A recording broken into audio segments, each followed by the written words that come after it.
Hello,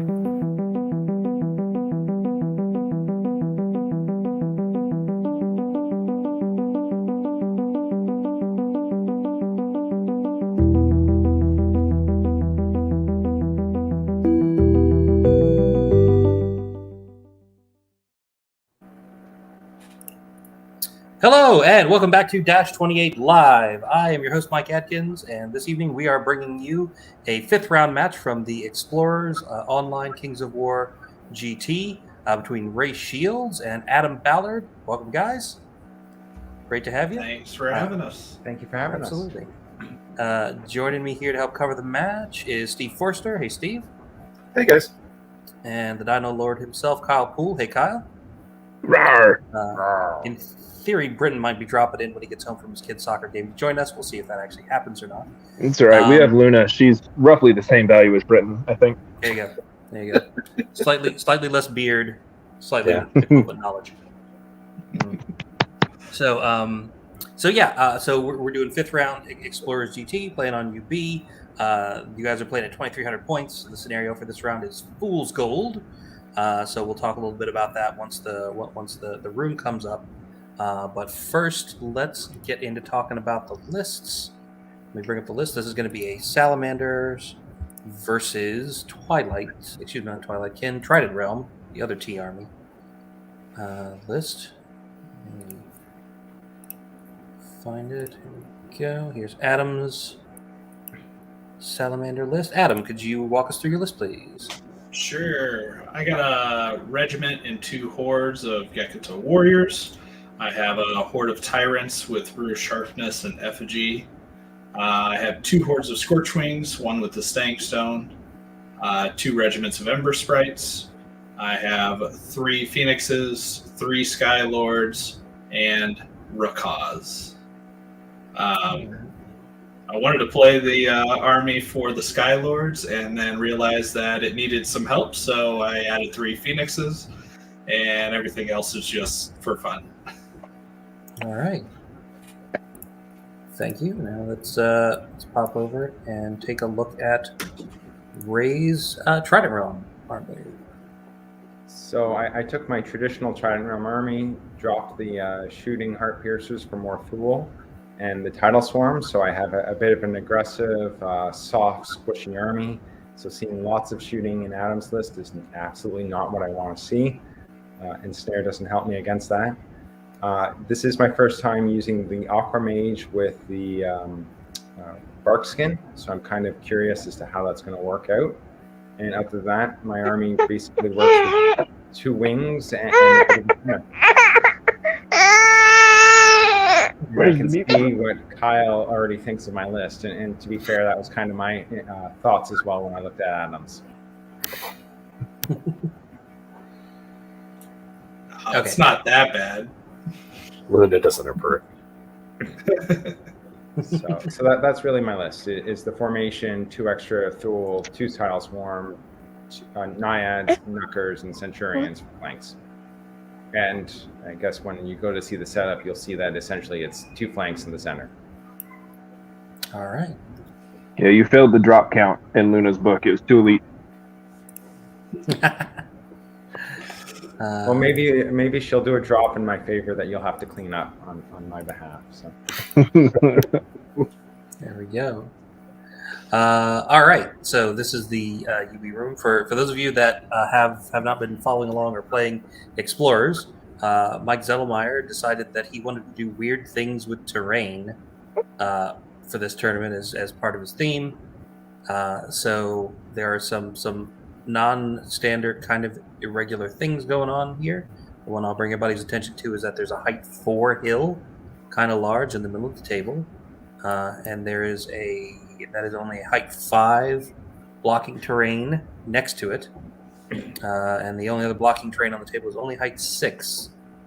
So there are lots of opportunities for things on hills to potentially see over blocking terrain, which is not something you normally see in a tournament terrain set. We're playing Fool's Gold, so that means there are currently a lot of numbered tokens on the field that they will flip over at the end of their 3rd turn, and we'll find out what they're actually worth.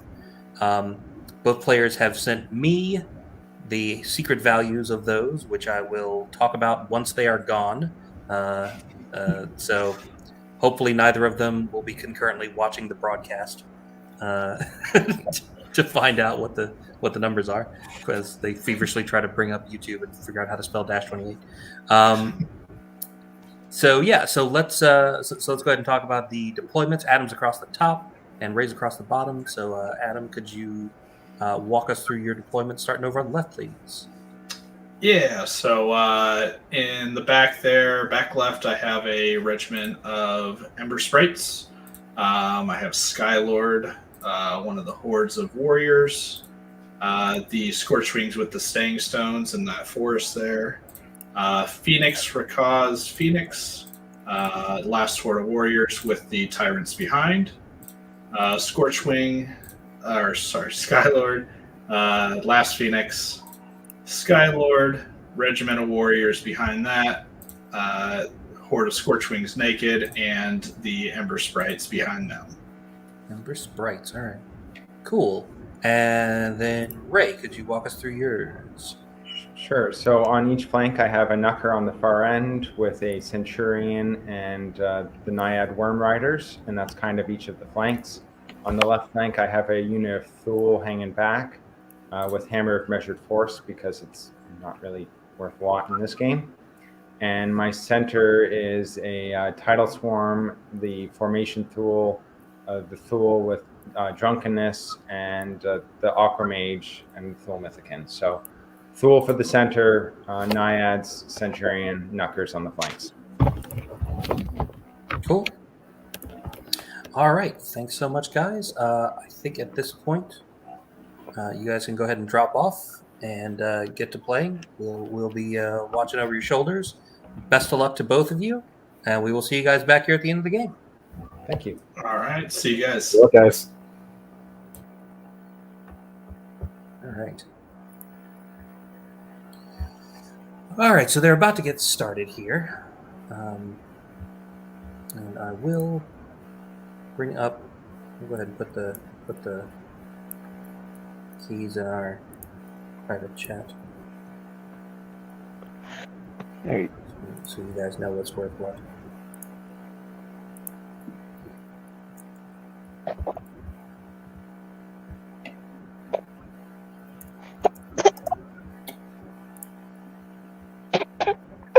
Oh, that's fine.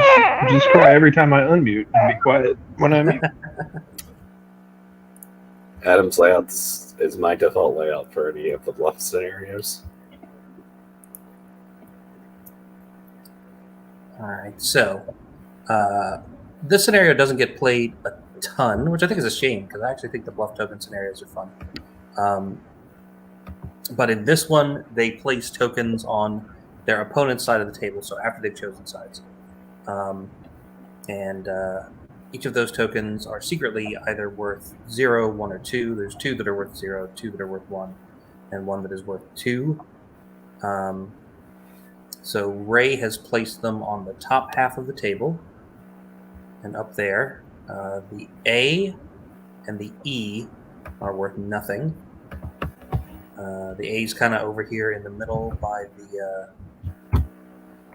B5. I don't see the E anywhere, so it's probably under one of Adam's units. Yeah.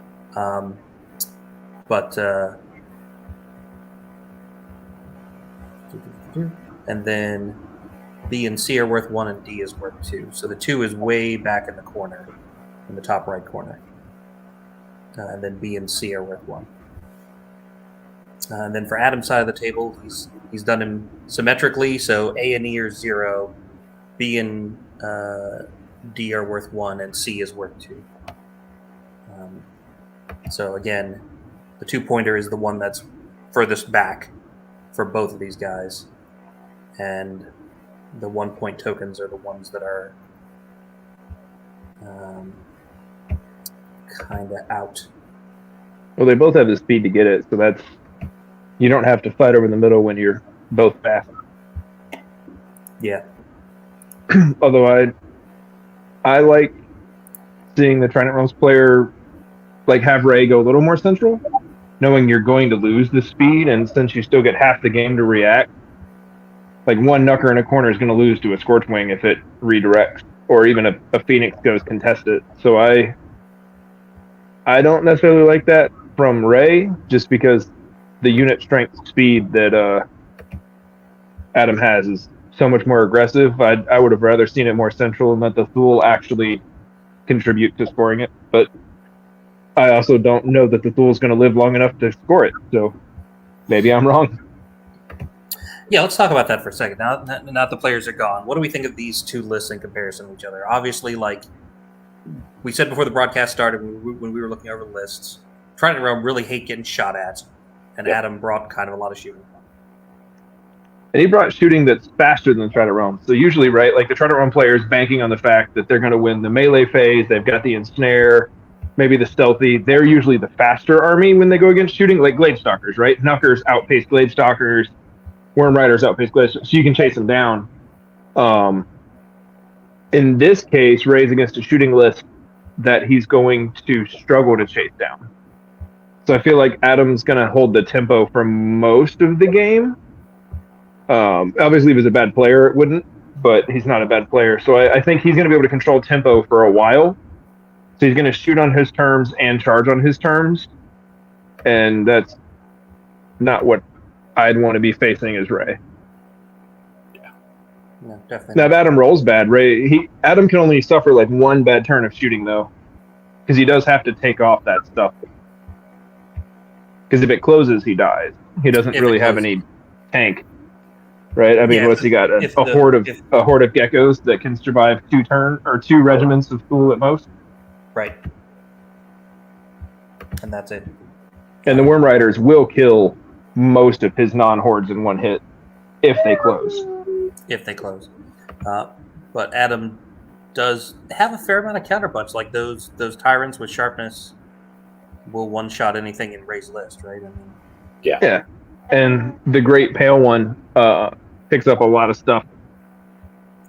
Yeah, having a 12-shot breath attack with Vicious is really good. Yeah. The other thing that I don't think favors Ray in this matchup, and has nothing to do with Ray, is from experience playing on this map, Scorchwings on that height 4 hill effectively treat this board as open. Yeah. They can just go anywhere they want. It's hard to hide behind them. It's hard to peel behind them. And that little piece of height 5 impassable is actually too small of a footprint to be a good like anchor point. Like normally, if you get an impassable like a building, you can stick your Worm Rider horde beside it and it's protected. But it's almost too small to really guard you. And I think the most important part is I think Ray had to go first to really have a shot at this one, and he did not. Because he's going to lose all that board space right off the bat. Mm-hmm.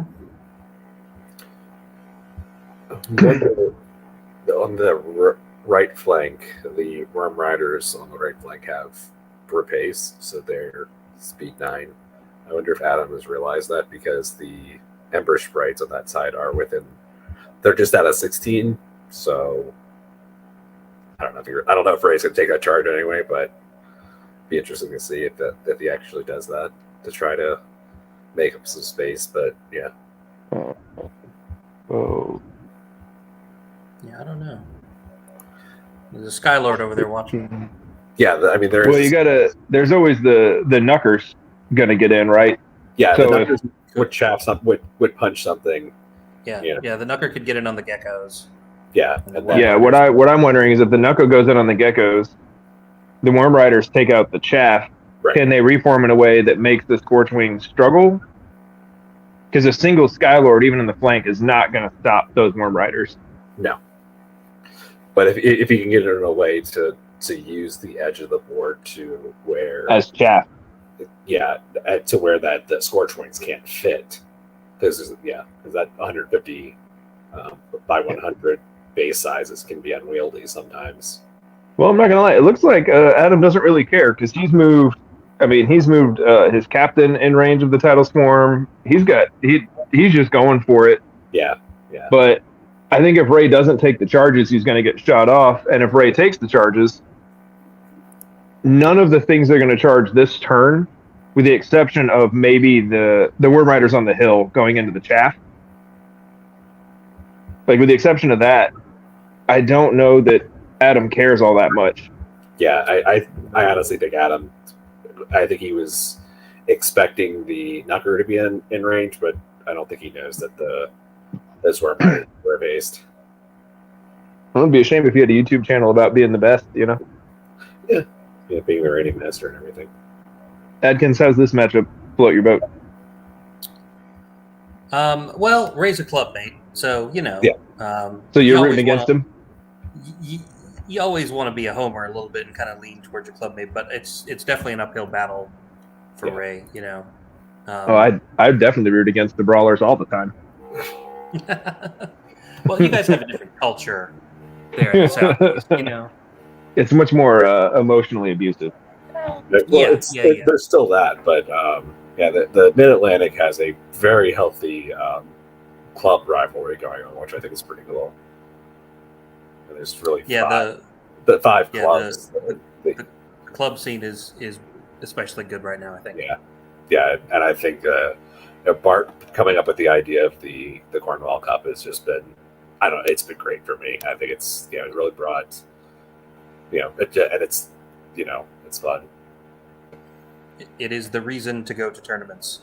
Yeah. On the East Coast right now. It's a shame because you want to win the cup. Yeah. Oh, here comes the death. Here comes shooting. Yep. So opening up. And he starts off strong. Yeah. Shooting the tidal swarms on a wall. I'm going to be good at this shoutcasting thing and actually charge my phone.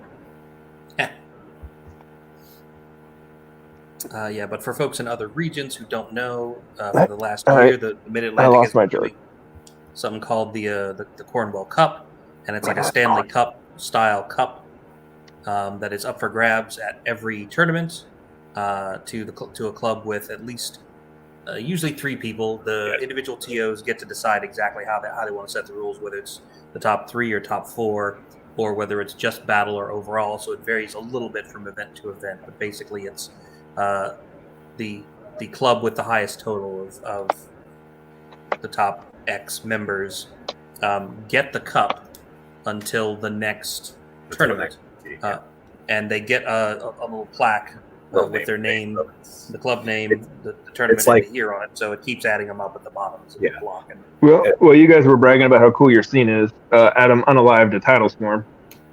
Yep, that's going to happen. That's about right. And he's probably going to unalive the other one too. Looking at how many units are actually in range to shoot it. Yeah, like everything this army shoots though. So, and he moved the whole thing up. Yeah. So stuff's going to get shot. Especially defense too. And it looks like it's going to get shot very well. So nothing has been driving tournament attendance in the Mid-Atlantic quite like the Cup, because everybody badgers their club mates to get good and bring their A game and show up for the tournaments. You try to bring as many people as you can. So when 1 or 2 of you are invariably having a bad weekend, it doesn't knock you out of contention. Yeah, well, when one of you has a Chris Fisher like weekend where you get too drunk and then can't play your second or your 5th round game on Sunday. Yeah. Well, that happened at Pilgrimage, but then he came back at Vanguard and won best. Yeah, he came back at Vanguard. Yeah, he had the eye of the tiger at that after coming in last place. But yeah, it's been great. We won the cup for the first time at Mountaineer last year. And I was actually leaving Mountaineer to go to the beach, so I took the cup with us to the beach. I took pictures on the boardwalk and pictures of it on the beach and everything like that. So it's fun to do shit like that. 3 6s to wound. Because Gecko to Skylords definitely need steady aim, range 3+. Yeah, really. But what do I know? I just play goblins. All right, so here come the nerve checks. Starting on those guys, a 3 will get them right. Yep, they did. Yep. He needed Already snake. had 11. Yeah, already had 11 wounds. And a 10 will certainly get that one. Yep. But then these guys are probably fine with just 3 wounds each. 7, yeah, they're fine. And on the Knucker, a 5 for an 8. That Knucker is fine.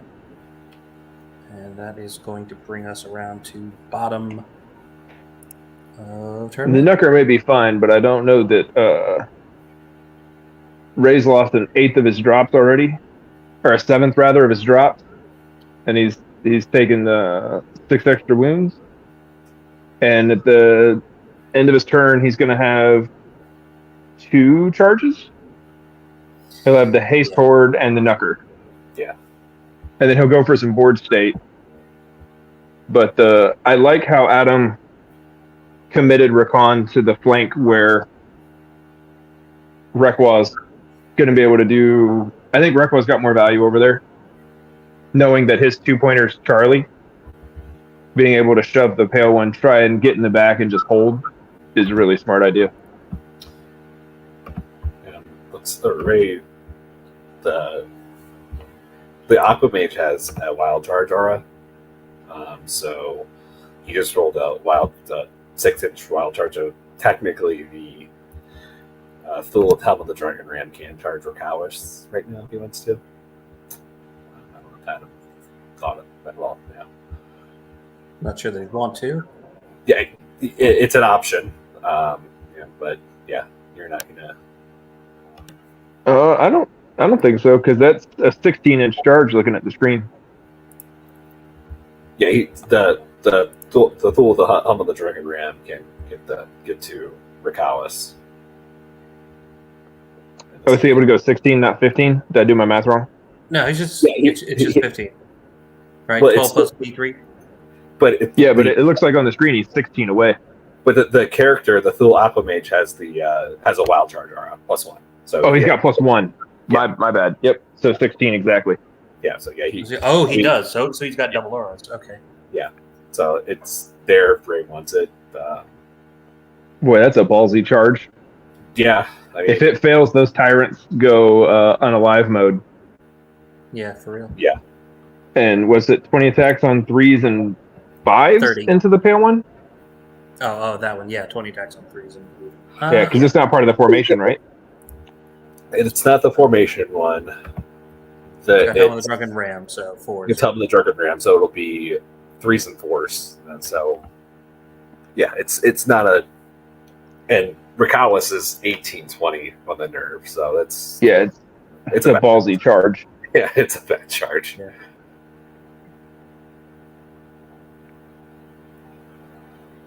Yeah. Ray taking a good long minute to consider his options here. Yeah, really. Not getting to go first really put him. Yeah. Like, it was already going to be an uphill battle. Yeah. But if Ray could have bought board space into the woods and been able to pressure the hill, I think that would have been there. All right, Ray putting the Knucker into the chaff instead of throwing the Worm Horde in. I don't know if he had range there. Oh, he moved the Aquamage over. So to give them the buff. Oh, to get the wild charge. Wild charge, Okay. yeah. All So right. that's interesting. That is an interesting choice of charge orders. Because how do you reform that safely? Okay. Yep. Oh yeah, well yeah, that makes sense. That guy now has the charge there. It's just it's Yeah, I feel like I would have done those the other way around. yeah. I would have done It's the just Knucker into the Geckos and the Worm Riders. because the Worm Riders don't want to eat Scorch Wings in the flank, so they have to reform in a way to make sure that they're in the front, and it would be easier for the Worm Riders to reform in a way that still gets them into the battle. Like if they go into the Ember Sprites, they can face to the left and still have the Scorch Wings in the front and still face the right way, but now he has to face the wrong way. I'm not even disagree with you. I did miss the fact that the Centurion would be in range with the aura though. Yeah, I did too. But I agree. The Knucker if the Knucker and the Worm Riders had switched places, I would have been really impressed with that charge. Yeah. But I agree. The Worm Riders are going to stare at the Scorch Wings. And what's to stop Adam from being like, okay, well, maybe I'll just take a turn and not be here? Yeah, I'm going to fly over you and shoot something else. and shoot something else while your worm riders are facing the corner looking at nothing. Right. Yeah. And are you really planning on just walking your worm riders back to stand on your 2-point objective in the back, and that's all they're going to do this game? No. So you've just kind of lost the turn with one of your hammer units. Yeah. I mean, it might be what the Knucker does this game. Yeah, It could be what the Knucker does game. That would be fine. Yeah, because if he does, Because then Adam's committing a Phoenix and a Skylord or something to contest it. Yeah. Right. Or he, has to commit a whole horde of Scorchwings to it. Yeah, because if the Scorchwings do piece out of there, there's nothing that's preventing the Knucker from going, just chilling in the back corner and getting you 2 points. Well, there's the off chance that the Nutcher, that's a good word. There's the off chance that the Knucker also just fails to get that kill. Yeah, I mean, it's And then that horde, I like its placement even less if it's stuck. Yeah. The Gecko Regiment should dissolve. Yeah, the Gecko Regiment's dead. Even on bad dice, it's dead. And then, what do you think? Coin flip for a waiver on the Skylord? Yeah, if you're lucky. I guess he's coming off the hill, so it's 2s. Yeah. He might get it. And then the Knucker... He's looking at like 3 or 4 wounds on an 11-13 model. Yeah. Yeah. I mean, in the Knuckers, it's just better than a coin flip to take out the Ember Sprites. Yeah. I do think Adam might be wishing he pivoted to Phoenix a little more. I know he left it at that angle for line of sight on the Tidal Swarm, but he could have pivoted it slightly more and still had line of sight. Even just to be threatening this charge, which makes me think he actually thought he was out of charge range across the board. Yeah. Which we also said he was. So, except for... But, we all forgot. Ooh, that's a bold move, Ray. What are we doing here? Okay. Not that. Okay, so very, very interesting for anybody that had just popped in to join us. Round 1, Adam moved up from the top, shot off a couple of Tidal Swarms, put a few wounds on some stuff on Ray's right flank, and then Ray slid a wall charge or a +1 character over to the hill on the right, and then charged everything off of that hill, which Adam had moved up to just outside of charge range. Now, is Adam playing 3D chess and expected Ray to do that? Maybe. Yeah. But or is Adam already retired? Right. Is Adam already like, look, y'all, I ran a GT last weekend, and I'm running I won the Masters a year ago. Yeah, I'm the rating master. I won the Masters a year ago. I just finished running Bug Eater, and I'm about to have to run the U.S. Masters in like 2 weeks or something. 3 weeks? Yeah. How long is it to match? Okay, like 1 month. Well, I need it to be a month with how much I have left to paint, Adkins, so don't push it forward. Kyle's got 150 goblins to paint. Yeah. It's 110, but I'll take it. It's possible that Adam just like, I'm going to bring a whole bunch of shooting, walk forward, and see what happens. But yeah, So look like Glade Stalkers. We have these very interesting charges over here on the far right, where the Phoenix is the closest unit that it can't really see to counter anything. Skylord can. So, looking at that right flank, Steve, let's say everything goes perfect, right? Knucker gets a pop, Centurions dissolve, and he rolls hot on the hero fight, and he gets a triple kill. How do you reform that as Ray?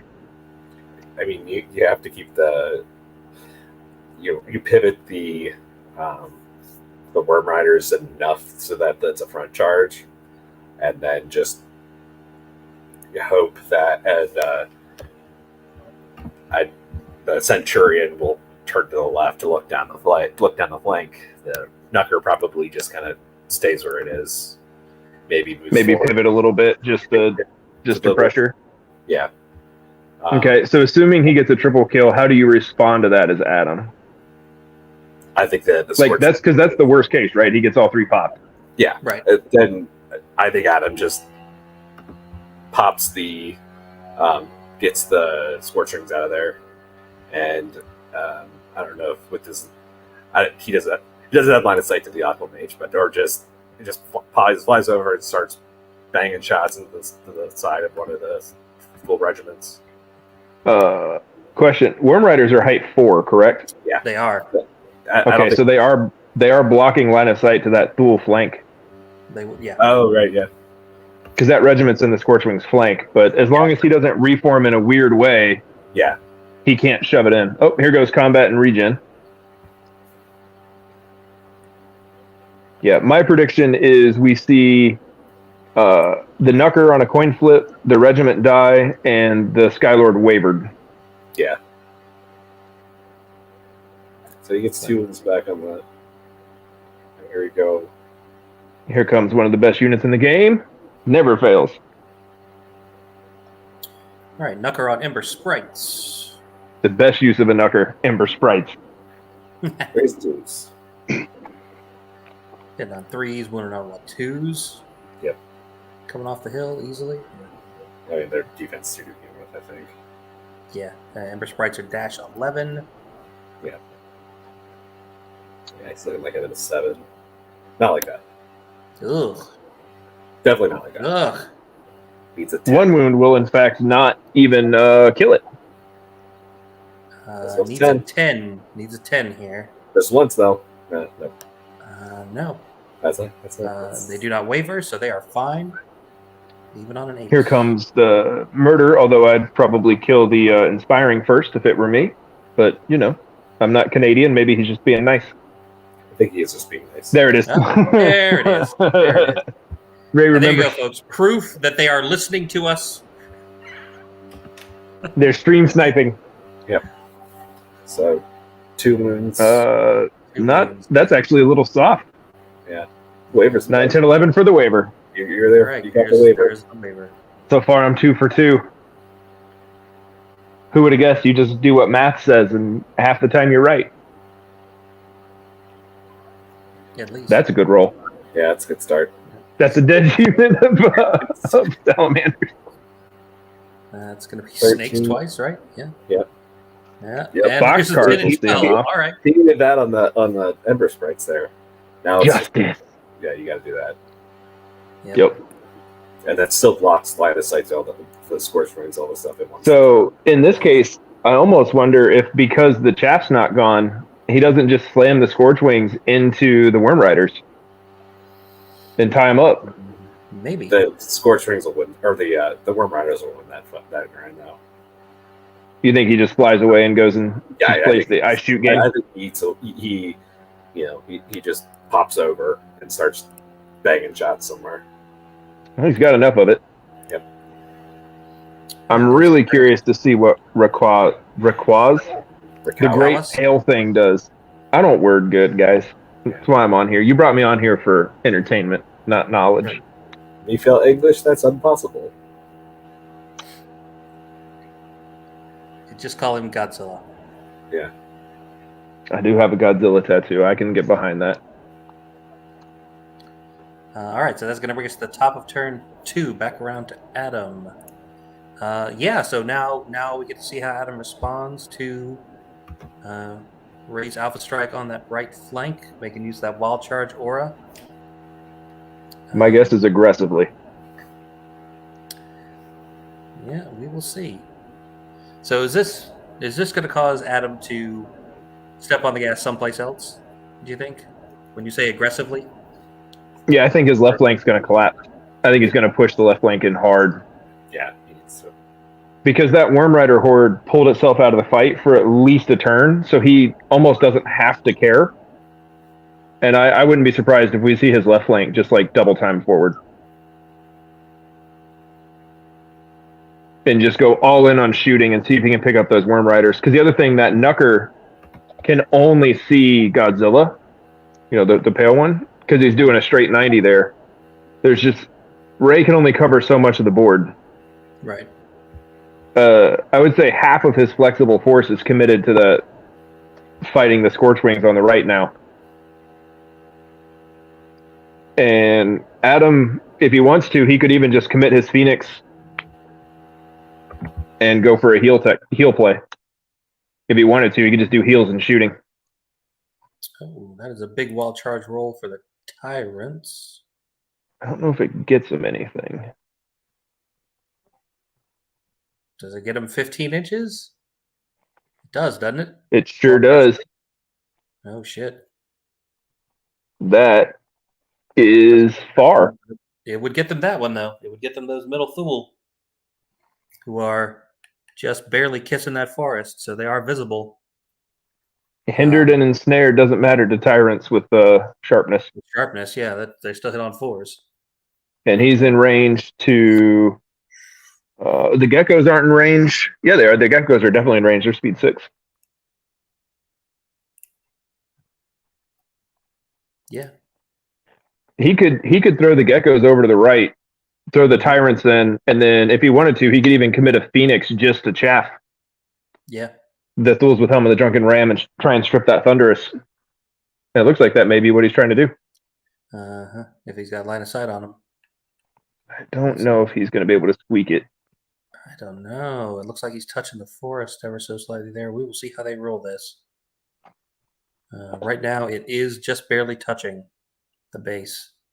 So assuming he might have it. He is skirting the woods there. It looks to me like the woods are free and clear, but it is UB woods, so there's always that fuzz. Sure, but he is definitely touching the corner of the unit.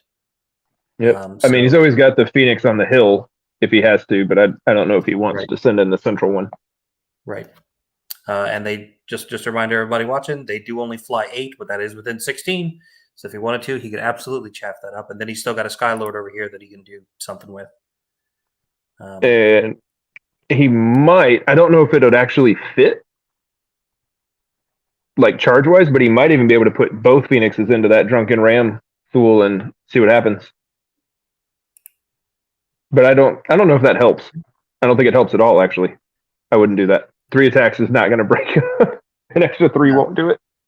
No. Better off shooting at the Worm Riders. Yeah.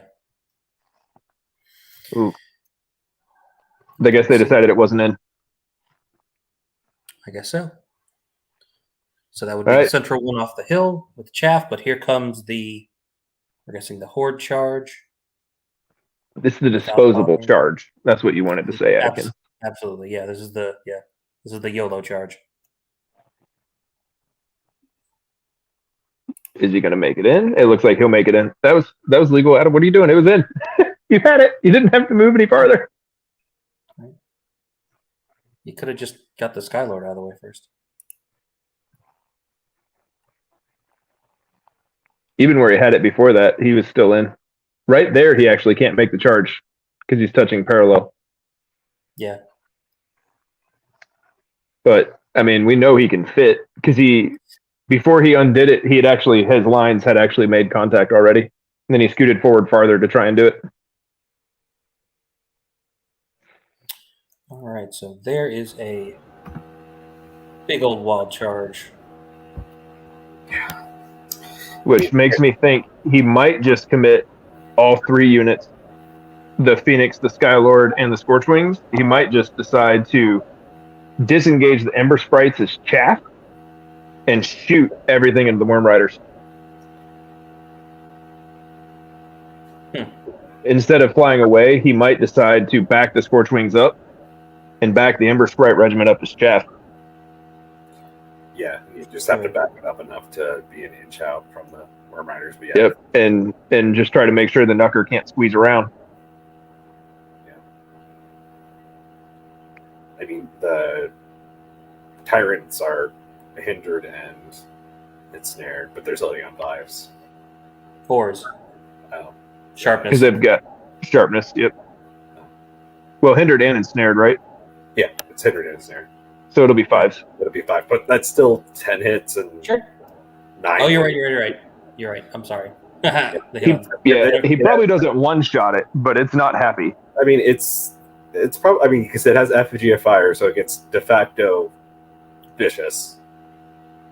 Oh, because you get to reroll what? 3 failed? Yeah, 3 failed. Up to 3. Yeah.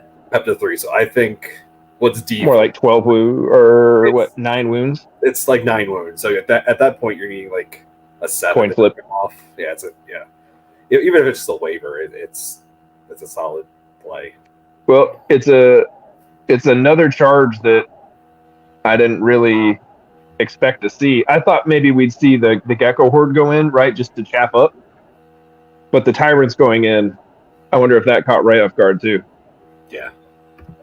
Well, I mean, he needed to roll a 5 or a 6. He had to roll a 5 or a 6. Yeah. So, and there's the Scorchwing flip. Yep.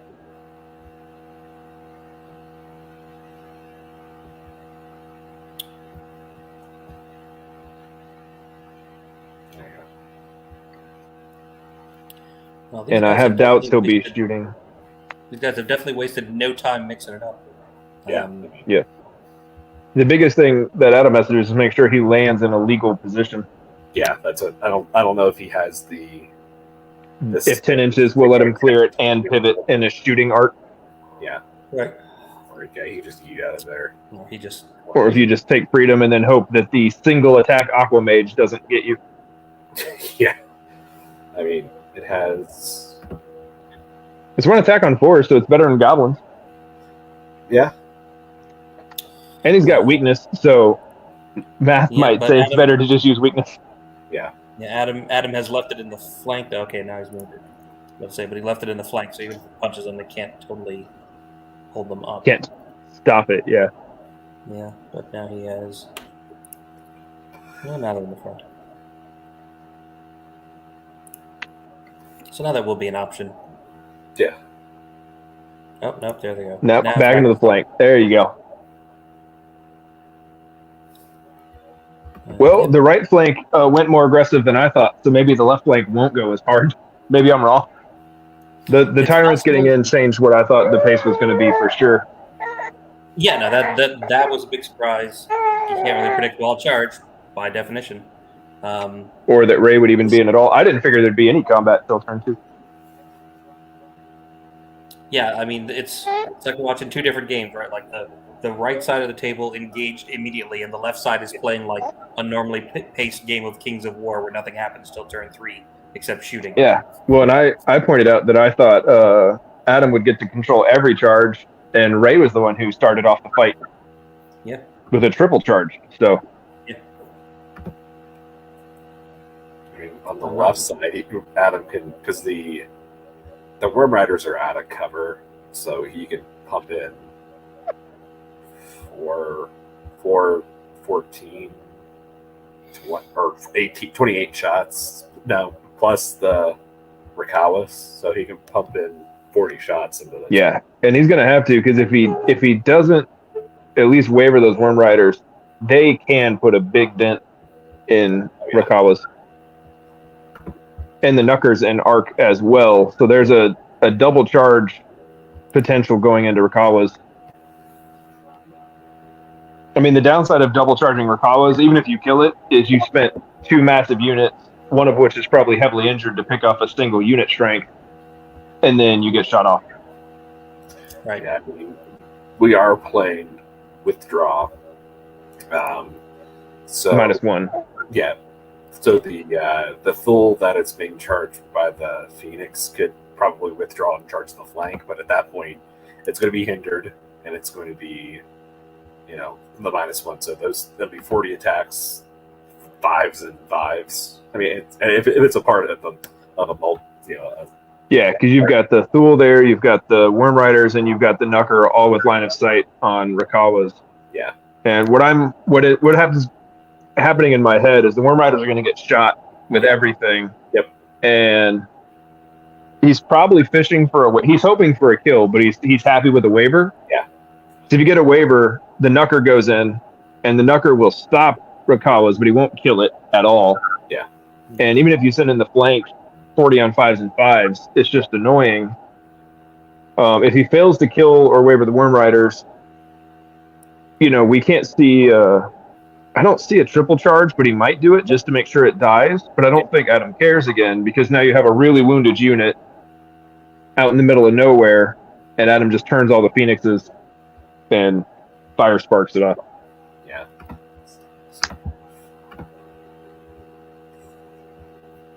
Yeah, it's 40 shots, 4s and 4s at the won't have some block cover. Yeah. Don't you wish our war trombones were height 4 fly and had melee 3 up? Yeah. So the 20 or the it's like 18 of the shots will have cover, but the pretty much the right side of the impassable lot won't have cover. So that's 22 shots, 12 of them having vicious. Yeah. I think he's going to be floating somewhere around with Rakawa's in there. I wouldn't be surprised if we see the Worm Riders get above 10, go to double-digit wounds. Yeah, that's what I was thinking, is that it'll be about 10. And that's an inspired 15-17. So if we even at 10, you're better than odds to be wavered. Yeah, I think waiver is probably will end up happening. And there's the Phoenix hiding to make sure that it can always perform, and it's on the hill, and Rakawa's is not. So the Phoenix is now height 10, which means no matter what Ray does, that Phoenix is going to be applying pressure everywhere. Yep. Well, he went pretty hard on the left, but he actually went a little more conservative, which I guess if you get the charge on the right, you don't need to commit the left flank. Yeah. There you go. And that brings us to shooting. Here comes the paint. Here comes the pain to the Interesting.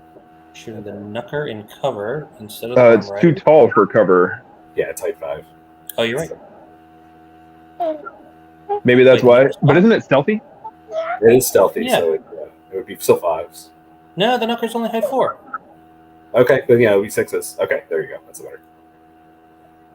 Okay. Well, even height 4 though, in a quote unquote flat, you still don't have cover. But he gets cover from the Gecko test. Oh yeah, there is Gecko test. You're right. Look at you guys, good at math. Oh, true. I have goblins so- are height 3 only. That's it. So Yeah. So he'll have cover at either, but the knuckers are stealthy, so it is one easier to hit the Worm Riders. Yep. All right. let's see how close we get to 10. I'm going in Ray's favor. I have faith in the fish, so I'm going to say he stopped at 9 wounds. What's your vote, Steve? Where you calling it? I'm going to put 10 on the dot. I'm going to play the push. Adkins, are you on Team Kyle? Or are you going to go hot, or what are you going to do? I'm calling it 8. I'm Okay. saying he's rolling low. That's a ballsy claim, staring at Scorch Wings, the most balanced unit in the game, going low. Yeah. Pulling for my clubmate here. Well, cover saved him 3 right there. That's a good start. That's a It's at 4. hell of a start. Yep. And he decided to go into the knucker. Oh, well, he should be. But he did hit 6 times or 5 times on 6s. So yeah, Yeah. that's pretty good, Maybe he decided the knucker is easier to remove. I guess. I guess. Still a bold claim. Another hit. Another wound. Okay. Phoenix, same target, probably. I think at that point you have to go all in. You're not spreading fire on that. Yeah, I mean, the knucker is 13-15, so. That's not a shot that's going to do it. Oh, 2 more wounds. I said. And So 6 to waiver. Yeah, it's 0 to 6 to waiver. 8 to kill. I bet you Rakawa goes into it. Yeah, you have to. You got to commit to that now. Oh, Oh, did Rakawa's move too far to shoot? That may have been maybe. it. I didn't think he did, but sure. Waiver though. but that is a waiver. So that's a wavered knucker over on the left. And that was the all right, so now into combat. So here's the Phoenix chaffing up the Thule. Hit once. Thule are squishy. Only defense 3. There's one. That'll wound. Disorder. And the fool won't care. Don't care. That is the drunken ram ones, though, so they do lose their thunderous since he did 1 wound. Now jumping all the way over here, Ember Sprites on the knucker. Angry Ember Sprites. Got a hit. And a wound. Incoming waiver. That's a 7. It's an 11. That's not enough to waver a knucker. Where are we going now? All right. Gecko Horde Chaff on Tool with Proof Strength in the woods. They have Pathfinder, so it's just they'll be full attacks on 6s. They do, okay. Right, where are we going? Gotta heal. Oh, forgot a heal. Okay. All right. Your clubmate being an ever-present gentleman, There we go. allowing a heal outside the shooting phase. Also, most likely knowing Adam, he said, I'm going to put the Phoenix here so I can cast heal, and then moved on to move the next unit. So, intention. Mm-hmm. Speaking of intention, she's intentionally not going to bed. Ensnare helping out some there, putting them on hitting on 6s instead of 5s. Over here, however, and then effigy probably for those last two, or is he just going to keep the 11? I guess on the 11, He already rolled 16. He already rolled above average, so I don't know. Yeah. I almost say burn it anyways, because if he kills that regiment, he gets to just turn and, yep, there it is. Yeah, there it is. I don't know if holding it gives you any value. You got an extra one. All right, so that's 12 wounds on a 14-16 unit. And that gets him.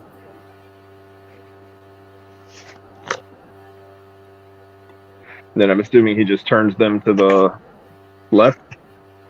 Or do you think he uses them to sit on the back objective and not die? I don't know. He's already got the Skylord back here. Yeah, he has to be careful because the fool with strength that's right next to them. If you bet we are playing withdraw. Actually, that's what they're checking right now. And no line of sight. Yeah. So Those- safe those for full- there.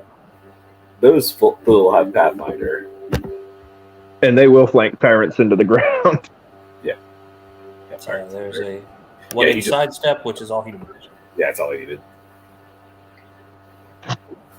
By the time this stream's over, I'm going to not have any beard left.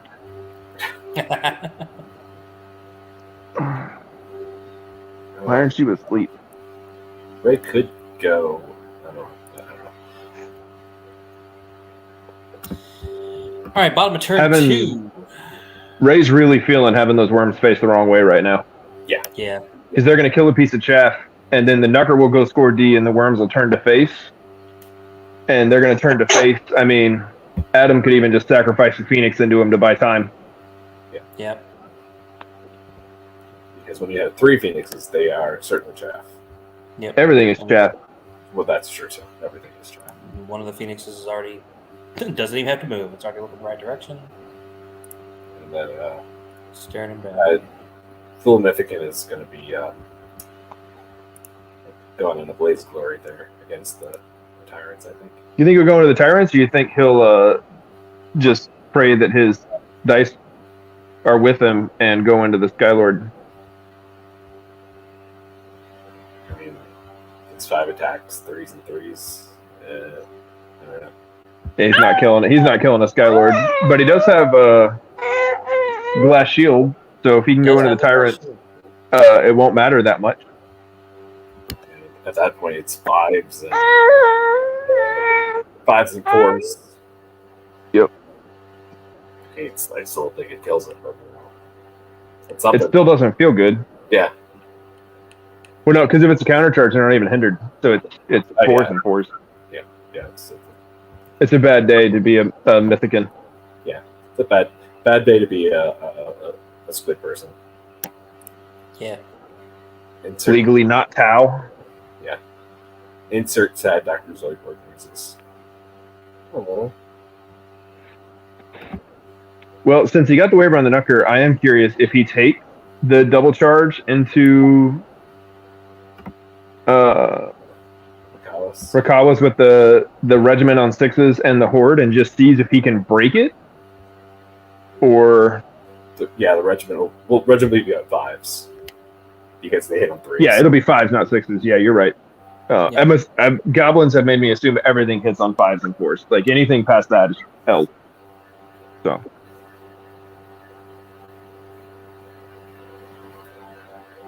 Is he going to be able to make that charge though if he backs up an inch? Oh, is he going to see if he can clip the Scorchwing Horde? Yeah, I think that's what he's looking at. It's not a bad idea.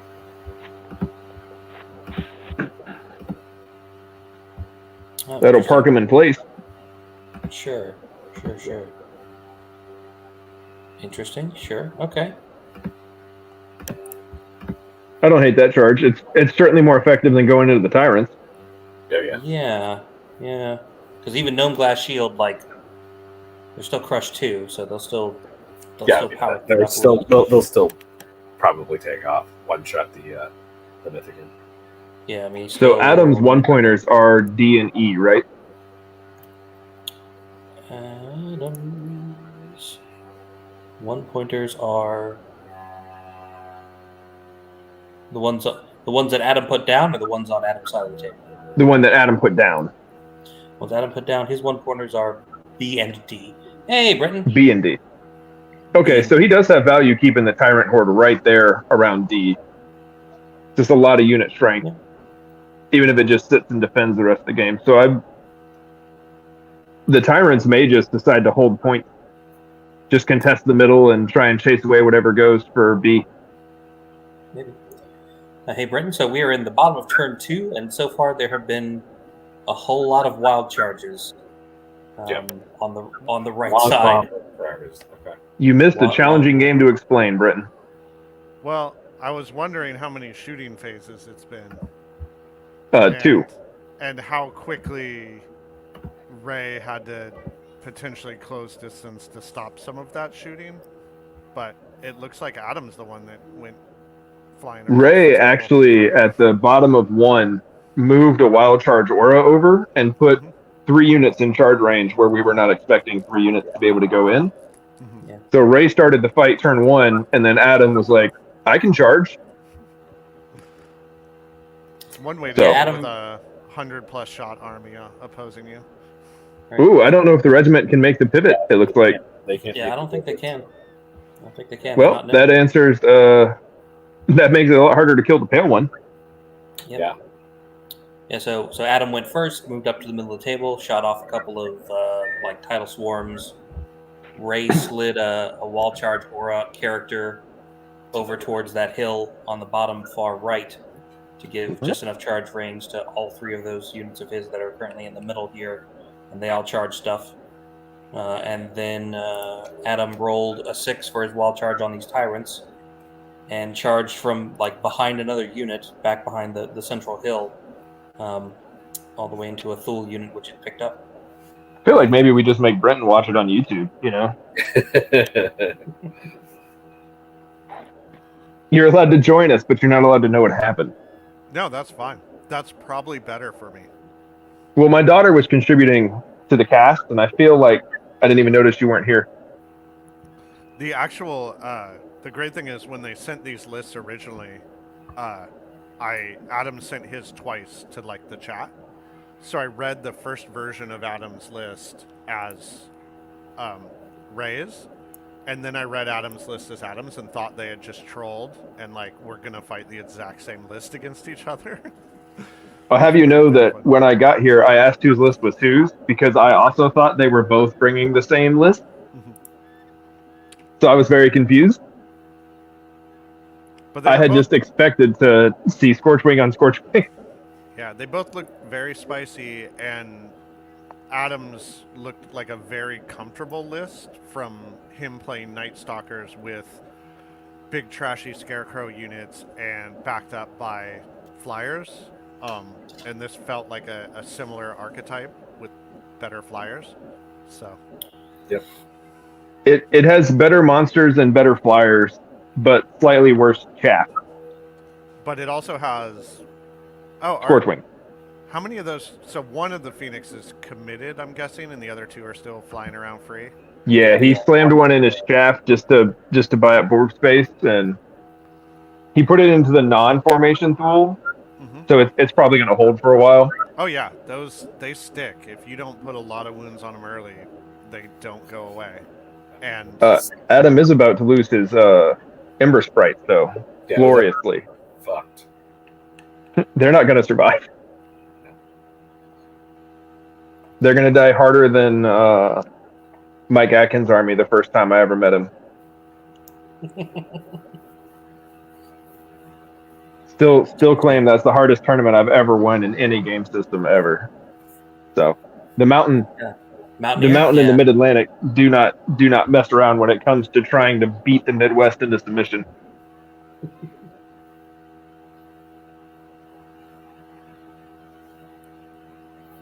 Here comes the pain. Toot toot. I say that, but there's not a lot of shooting that's going to be happening this turn. Oh, icy breath. Icy breath. Got 4 There's hits. something you don't see every day. That's 4 wounds. It's not too terrible. It's phenomenal for icy breath. All right. Here comes the wave. Icy breath. Nope. Bummer. Hey, 4 wounds is 4 wounds, man. You take that. That is respectable. Yeah. there's phoenixes on the table. Four wounds is oftentimes not 4 wounds for long. Yeah. True. You get All right, that let's waiver, do and all of a sudden your Thul's die less quickly. Trying to get closer over here. My initial looking at the list was that Adam could just shoot off all of Ray's army and didn't even need to fight it except for the tyrants. But so it's kind of fun to see this much engaged. Yeah, Well, he popped the Ember Sprite. Yep. Yeah. you did. Which All right, so that's a strong pop because now Now the that- Worm Rider has no threat. Yeah. Yeah, he's comfortably behind stuff. So Yeah, here's I do the think that Worm was a Riders mistake. brutal into I don't- Racalis. 7. I don't know that Adam needed to give the Worm Rider a charge on that unit and put it behind his army. Oh, That guy's 19? 18, 20. Yeah, isn't that a waiver though with brutal? Oh, it's only 7 wounds. 7. Yeah, it's fine. So that's 16. Mouth. His Alice has a fat ass with that 18, 20 nerve. Yeah. All right, Thule on the Phoenix. What a great roll! Look, oh my What a god, phenomenal roll! That sucks. Let's do 4 4. wounds. That's a strong Phoenix roll. That's about a third of expected. Less to regen. Yeah. Yeah. That's just of He was really just being considerate of Adam's clock. Yeah, that must be it. If this Like, let's be honest, this fight needs to doesn't go matter. well. It doesn't matter how many wounds I do, you're going to regen back down to like 4 anyway. So let's just put it there and leave it. Is that no wounds? That's a whiff. That is a complete whiff on the Scorch Wings. Oh no, Oh. did he power through 1? Is he crusher? 1? He's crushed 1, but he also has a thunderous charge aura. Oh, so it does connect. The formation gives a thunderous charge aura. So yeah, he 10. 0. That's how few people play Trident Realms. I don't know all their stats by heart. yeah. Well, getting the 1 wound there was important. Clutch. Yeah. Taking a gentleman's snake on the flank, not making him roll it out. Sportsmanship 101. Yep. So that was the Ember Sprites over here on the far right getting picked up with just the nerve rolls. I mean, Unalive is what the kids would say. am I crazy? This looks bad for Adam in the current. I know that's Kings of War and at the end of your opponent's turn. It always looks bad for you. It Yeah. always Well, looks this- bad, and then This Phoenix is staring right at the Worm Riders, so Okay. they're not It's a going waiver. anywhere. Is that another waiver? Other way. All right. so he gets to shut them down for a turn. Yeah. That's going to bring us to the top of turn 3. They got one more fight. They get to rip into the geckos. Don't they? Oh, you're right. Oh, yeah. It's 9. That's some wounds. That's definitely some wounds. That's 11 wounds. It's not enough, but that's more than 0. I'm good at math, guys. Oh shit, it might be enough. That's a That dead. actually is enough. Well, that's a It's waiver. a dead and a waiver. That is a waiver. The tyrants Sure. can't see them. And no, the tyrants cannot see them because they chose to sidestep. Yeah, because if he didn't Couldn't be sidestep, if he didn't sidestep, then they were being flanked. Yeah. By Corpse. So that brings The us to difference top is turn Ray's three. still going to lose a lot of stuff this turn. Yeah. Yeah, but he has the Trident Realm. I mean, this is still very much a game in the balance. Adam's a great player who can do cool stuff, and I'm just looking at the board state now.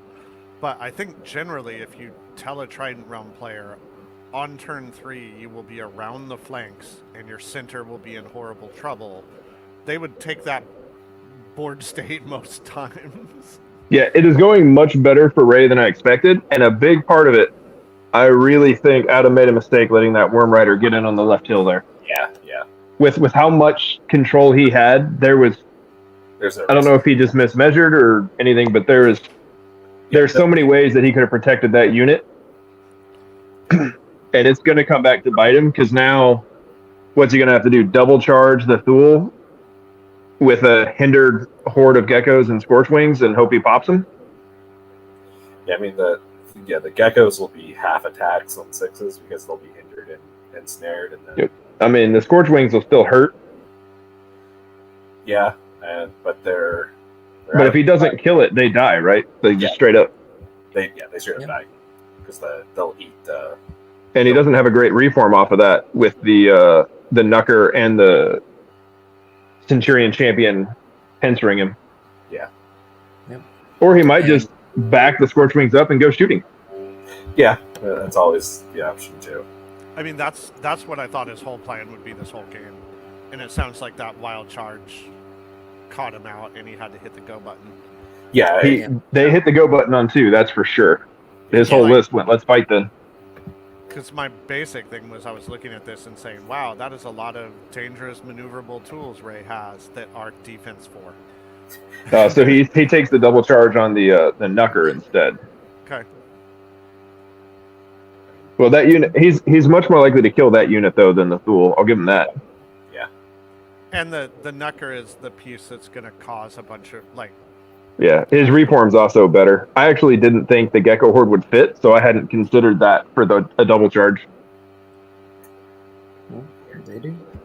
Comes It's also turn 3, so at the end of this turn, they're going to flip over their tokens. But I'll remind everybody now that D way up in the top corner and that C down in the bottom are the 2-point objectives.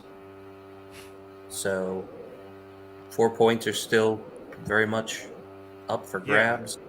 And both these armies have a lot of stuff to late game grab far away dumb objectives. Yeah. I mean, I would normally put that with the Trident Realm advantage, but this Salamander list has a ton of objective grabbing flyers. Yeah, you've got 3 speed 10 nimble Gecko to Skylords and 3. I struggle to see Adam actually leaving that horde there, getting flanked by the Knucker. I don't know if he doesn't realize it's facing that way, but I don't see Adam leaving that there.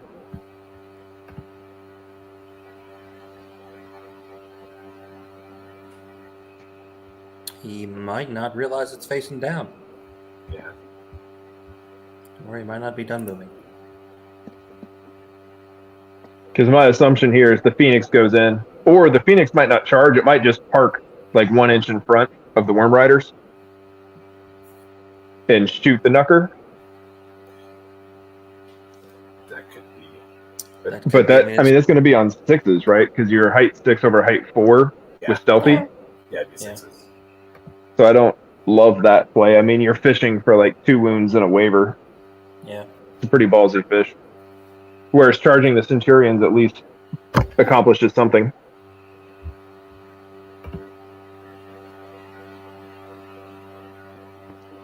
I'm not sure what he's doing. Yeah, I don't know. I'm not sure. I think he played the left flank better than I thought he would. Just not knowing that horde would fit through, I figured he was really stuck for a bad time. And then the charge on the Worm Riders, that makes sense. The double into the Thule, that makes sense. I just don't understand what he's doing over here on the right. But I'm also I've never won the Masters. So yeah. Just countercharge, the harder award to win. You haven't won it yet, Kyle. Oh, is that how it works? You Well, haven't Travis, won it. Tim, and Adam aren't playing this year, so I have, a shot. This is the opportunity year. I feel like I peaked at U.S. Masters countercharge, though. Well, the question is, are any former Masters playing this year? Eric Chavez. Okay. and Chavez. Eric and Chavez. Well, I don't know if Alex ever goes to win anymore. He did his thing. I mean, that's normally the like post Masters retirement plan is they. Oh yeah, Eric's goal is to get good at chess. Let him not fool you. Eric Trowbridge's goal is to try and beat 12-year-olds at chess. And so far he's getting there, but he's not quite there. Yeah, I gave up on that plan years ago. Probably at 12. Yeah, I can't touch him in chess, but then he goes online and he's like, look at this lobby, and then he gets crushed by what we can only assume is like a 13-year-old Bolivian girl just slaughtering him. It's fair. 10-year-old. Yeah, that's his new kings is chess, which I would argue is just harder kings. It's far less interesting. There's no dice or beer. It's as if you took kings and removed all of the parts I like about it. Socializing, drinking, and losing. Having cool armies, neat terrain. Oh, okay. I was like, because I'm pretty sure I can lose at chess and kings equally good. Having cool armies, neat terrain, and the ability to punch above your weight because there are dice. I don't know. I bet you we could find a way to multi-base chess. This is my troop of pawns. Yeah, we'll have somebody just 3D print a or go to like the dollar store and get a whole bunch of chess sets and have it be a Kingdoms of Men army. I don't know. That's not all right. Well, I could do that. That's in my hobby budget for the year. Don't you dare. Yeah. What, you don't think I will? I think you will. Alright. That's the problem. I have very low standards. The basic is just chessboard, like Bart's. Yeah, I'm willing to stoop to any level to impress Steve. So I'll do it. So So there's it a looks heal like on Rakalis from the Phoenix. Yeah. we have to actually play the game now, guys. Well, no, I mean, he left. It looks like he left the Tyrants to be flanked by the Knucker. Or the Scorchwings, yeah. Oh, he is. He's shooting him with Sorry, cover. No hit. No hit. That was a gamble. And he That's a bad didn't bet. move this Phoenix up enough to block out the Worm Riders from doing anything. So is he just? No, giving that was a up? very interesting choice. He's just given up over there. I guess. I mean, he's going to win the other side and the middle, but Yeah, I but the don't know. points are on that side of the table. yeah, I feel like that was a misplay, and it could actually just be a miss facing, right? So who Yeah, knows? it could be. He might not. Could be. He might not realize that. I make more mistakes in UB than on the table. I'll own that full 100%. You miss things on UB all the time that on the table you'd be like, oh, look at that flank. And that is a So- dead It's a number. very dead nugger. Yep. Horde faces the left and Scorchwings face the right, or they both face the left. Yeah, he's. Well, he could technically face the middle with the horde with the Scorchwings because they're out of the charge range with the what you call it guy. Well, I'll let you guys narrate this round because I'm going to transfer the baby. All right. Top of turn 3, Adam doing his combats. Is he just hoping the Scorchwings live? Like it's. I mean, it's 12 attacks. Should be 8 hits. But he also has Crossbone. a character, the Thule Mythic, and it's probably gonna go punch him too. Yeah, I mean, Yeah, so these Worm Riders are about to have a very bad time. I love a Gekata Skylord. Yeah. Jesus, that's a lot of vicious rerolls. All right, 9 wounds from the 2 Skylords on the flanks, and now we're Callus. He's got 9 hits and probably Hits. 8 wounds. No, 9 wounds because he's crushed 2. Yeah, we got. Yeah. Whoop. Easy peasy. No problems there. Now face all the directions. Right. Yeah, I think. I think Adam's pretty much in control of the left 2/3 of the board. So, those duel I think will probably end up being dead because they're not inspired.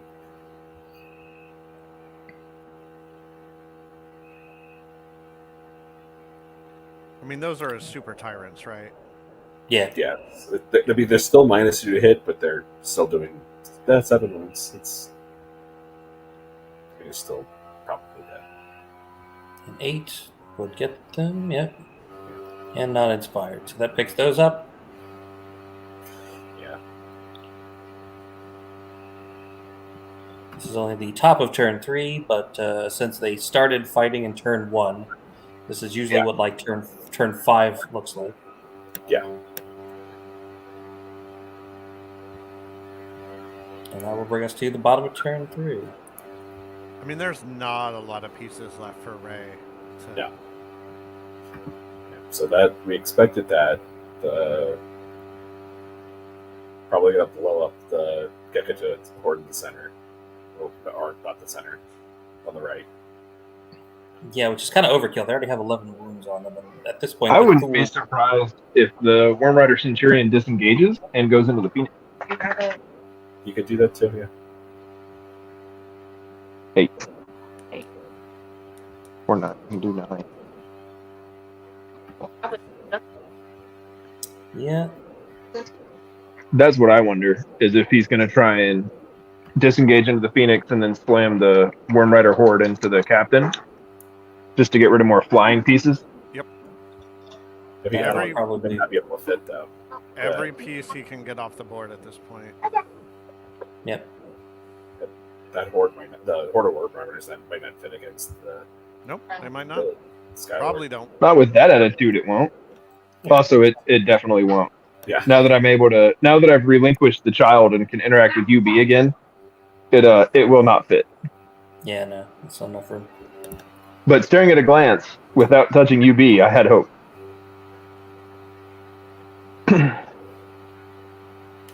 But yeah, I don't see those gecko hordes surviving at all.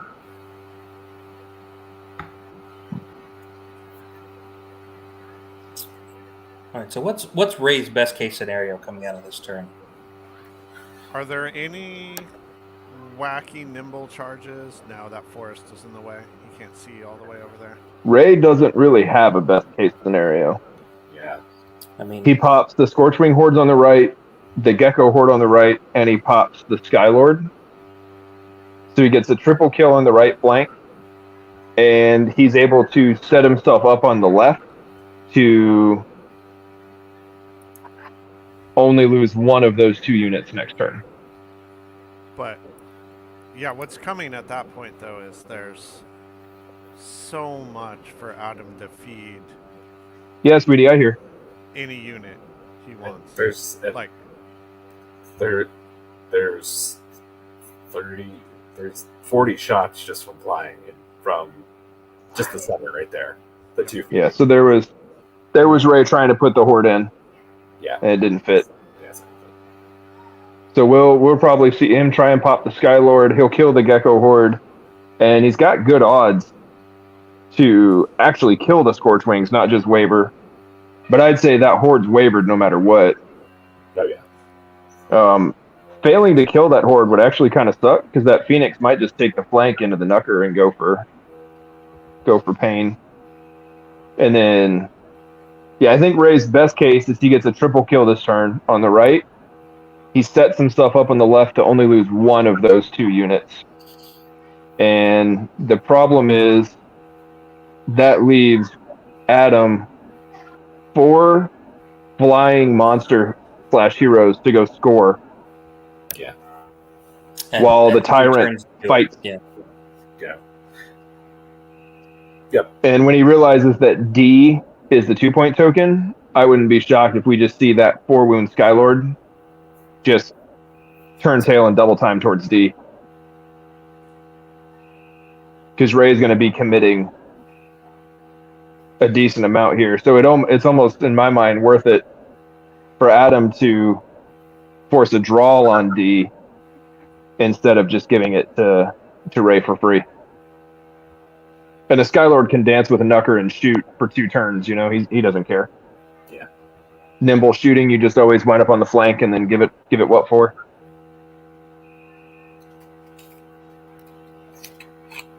So Ray's done better than I thought. I really didn't think Ray was going to be able to pull anything out of this, but that wild charge turn 1 instead of tempo. And I think had he reversed his charge order like we talked about, so those Worm Riders were fighting, Yeah. Mm-hmm. Ray would honestly be in the game right now instead of just sort of. I think Ray's fighting for minimal loss, but I don't see a win coming out of it. Yep. For those of you that aren't playing, Explorers is a 6-round GT, so this is not actually the final round, even though it is round 5. So they do have one more round after this. And none of us are in contention to win it because we're all average modes. That's right. Yep. But I can't say that. I don't know how Brenton's doing. I just assumed he was not in the running. Didn't play. Well, see, you're not in the running.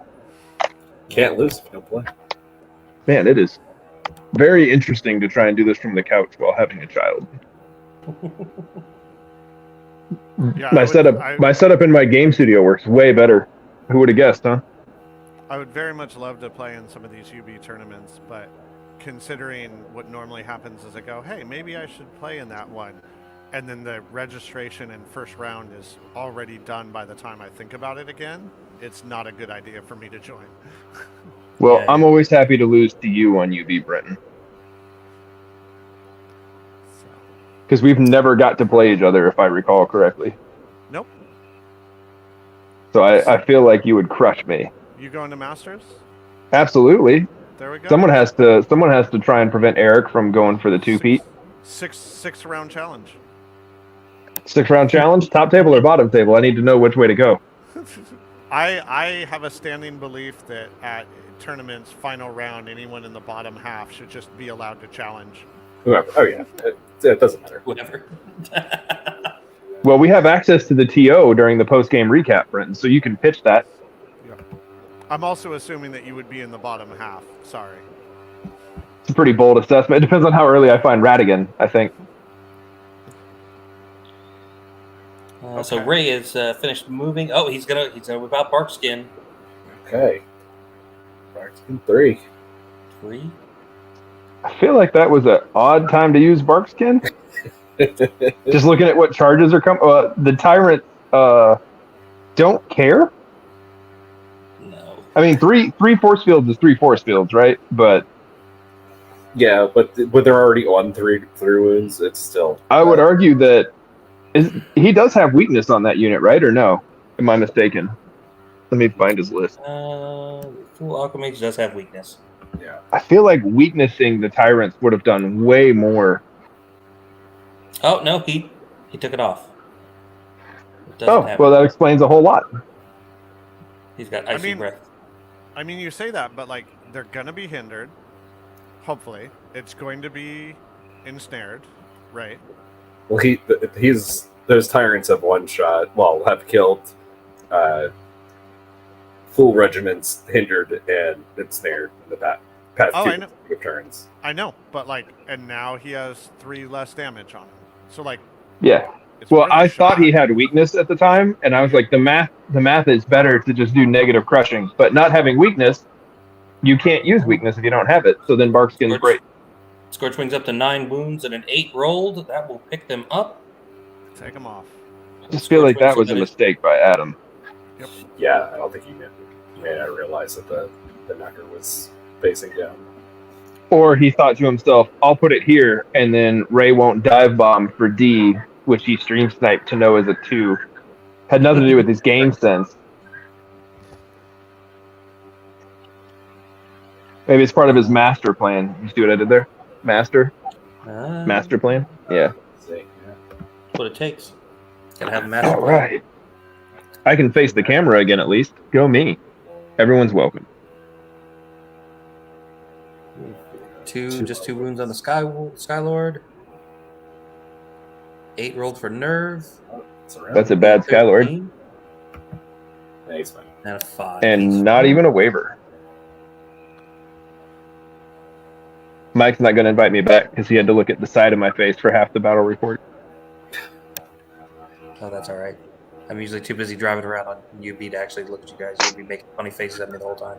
There we go. All right, so this is the Worm Riders, and I'm checking to see if you guys are making funny faces at me. You're not, damn it. I was hoping you would be. Steve was just yawning. That was all. That's just my face, Mike. That's just like That's we've just how my face discussed looks. this.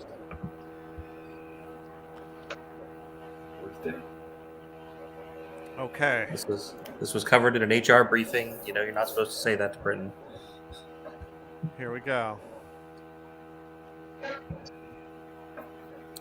Will the Thule survive the pain train that is coming? Yeah, That's a Phoenix behind them? Yeah. Okay. All right, so it backs up the Worm Riders. God, have we talked about how good Phoenixes are? Did we get to no, that? but they are for. I mean, Not they're You know they have a shooting attack? Yeah, we're about to find that out as one just goes and sits on C and shoots the rest of the game. yep. Because Yeah, Phoenixes are gross. No sarcasm there. I also think salamanders are the better Scorchwing list than Forces of Nature, so there's my hot take. The better, 8 hordes of Scorchwing list, or just, the rest of the list with a sprinkling? I think both. Scorchwings. I think salamanders play Scorchwings better. 'Cause I But feel if you're like- going to sprinkle it, then I think salamanders are definitely better. If you just want to go all in, I mean, centaurs and wings are fast, right? Yeah, because that's the our scary. That's the scary thing about Radigan's list is you're like 8 Scorchwings is scary, and then you're like and 2 hordes of centaurs just in case there's a blunt object that needs to get removed off the board. Yeah. But Yeah. That list skews so hard though that there are counters that exist to it. I think if you're just like, I want to bring a universally strong Scorchwing themed army, I think salamanders is the better bet. Okay. They have access to just so much stuff. We've reached the top of turn 4, so they're going to flip all the tokens now. it's fun when 2 hordes and 3 characters is still a sprinkling. There's a lot of Scorchwing in this army. We've just now been conditioned that 8. 2 is acceptably soft. Yeah, right. anything less than 8 is oh, it's just a couple. It's fine. yeah, it's fine. This isn't a problem. It's only a couple of one of the best units in the game. It's whatever. The Mantic Companion just auto adds at least 2 hordes anytime you make a list. It's It added we know them you to want my- at least 2. It added them to my Abyssal Dwarf list. I didn't even know how that was possible. It just happened.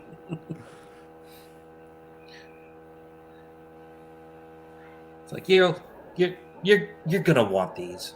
I know you're not allowed to have them, but you're really gonna want them. So, Brett, I was delivered your intellectual counterpart. My intellectual counterpart? Yeah. I apologize for your child not being as smart as they could be at that age. Well, her understanding of kings is on par with yours, I think. Oh, yeah, absolutely. I would hope so. Yeah, she's really bad at colors, though, so you do have her beat. I've seen your painting. There You've we got go. colors down way better than her. Yeah, I used the pin grip instead of the fist grip that she's probably still on, so I got a little bit of a head start. Yeah, she's on that open palm grip technique.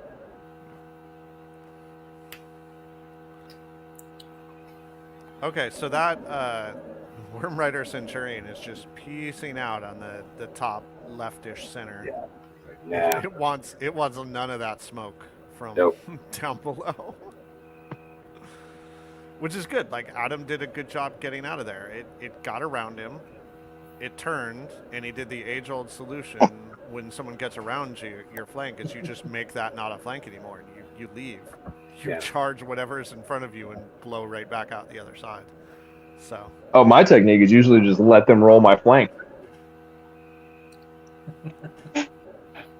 That's what I've done in the past. I like Paige's last comment. All right, boys, let's wrap this up so Steve can get to bed on time. Would be appreciated. The question when is, when you're playing goblins and your flank is, 200 points worth of rabble, it's easy to just let people roll it. yeah, 120 points of rabble. I could waste time moving, or I could just let you kill it. Go ahead. Oh, hello. Enjoy rolling some Oh. dice. Then you're getting shot. Okay, they're coming So in. do you see the Phoenixes do the double charge, or do you see them just everything moves and starts shooting at stuff? Because the Phoenix is not going to contribute enough wounds to matter. Not hindered. Oh, didn't see that coming. But Skylords. Remember, when you just have like a bunch of Skylords laying around, they might as well charge things.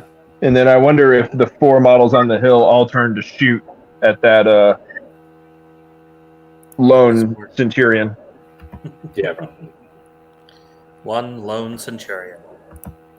Frantically Making my way downtown, and then just slithering away.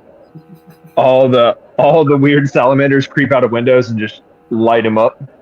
Yeah. I mean, he's not a great target for it because he's actually defense 5, 13, 15 solid, and then region 4 up. So like, it's not the thing you want to light shoot, but if there's not another target.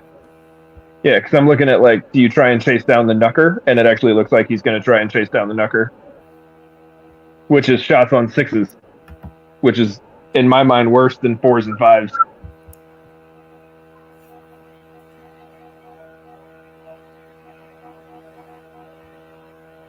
And the Knucker's not in the rear of your army.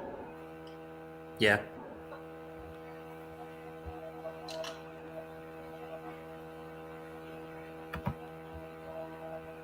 Regen? That How is region tall on the is Phoenixes. Okay. How tall Which are the one? hills we playing? Height 3? Well, the one in the middle is 4, and the 2 on the sides are 3. Okay, so that Centurion's got line of sight to Jack. Yeah. Right. Like, Yeah, he can't see anything as long as Adam gets the Phoenix and the Pale One out of the way. Yeah. That's correct. So, I mean, it's up to Adam, but that might be next turn's problem, or he can send everything and just.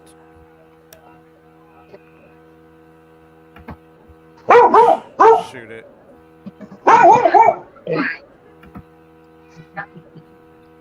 God has a whole menagerie. He's got babies and dogs. Yep. Luna and Pepper want to be on the cast too.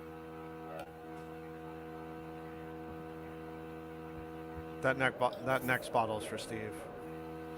Yeah, great. Can you just hand it up to him through? Yeah, just hand it up. I'll tuck myself in. Hollywood Square style.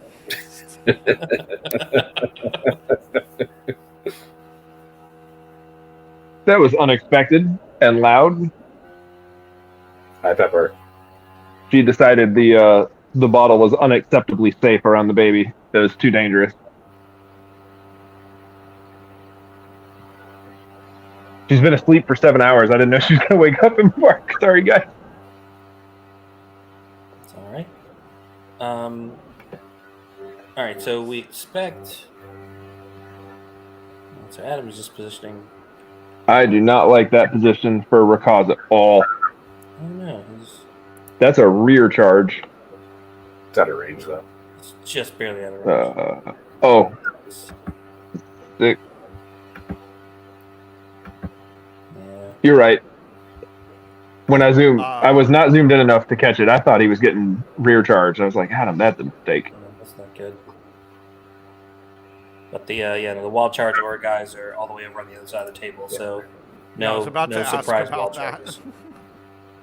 I was about to say, like, didn't we have this before? Yeah.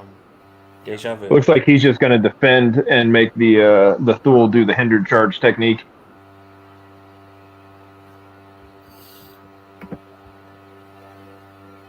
Make them come in hindered, counterattack with your vicious non-hindered. and those still have hammer of measured force. So effectively negative crushing strength. Yeah, it's the one regiment in the game that Adam's cool to grind with because he's better.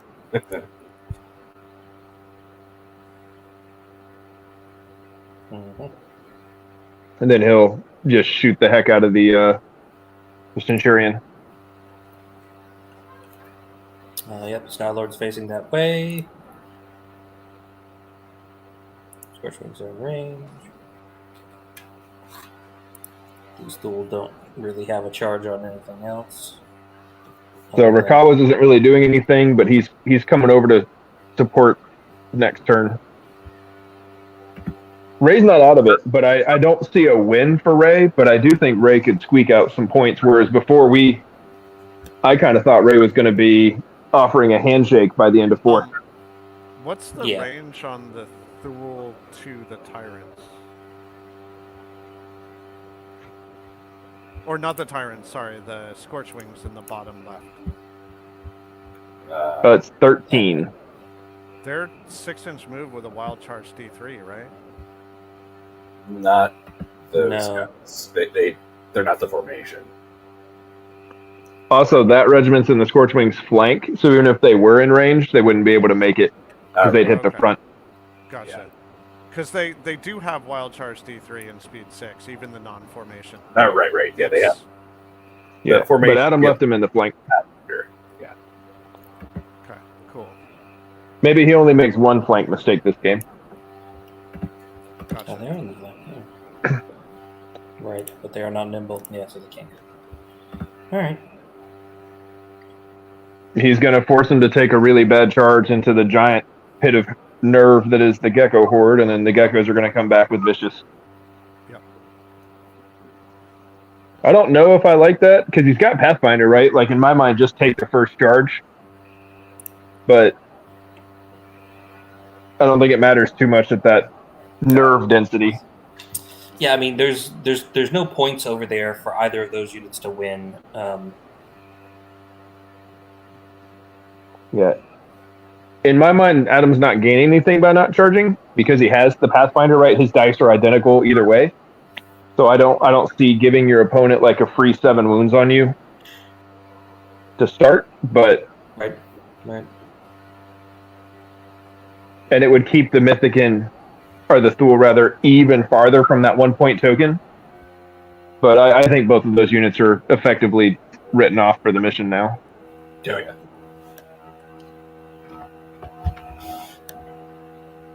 Gonna do shooting.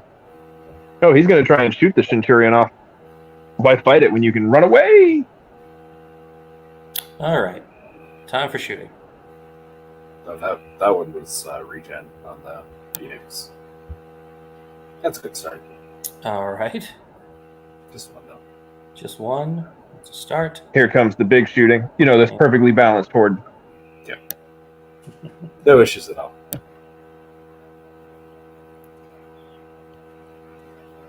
Phoenix. There's this. Oh, that's none. Oh, that's his shooting target? What? I guess he wanted to see if he did enough wounds to the Centurion to make it worth the gamble or not. Yeah. It's an open shot, so They're going to get covered, though. they get stealthy.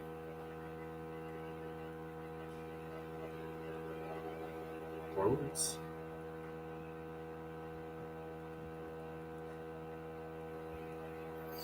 Yeah, 14, 16. That's still need a 10 to waver.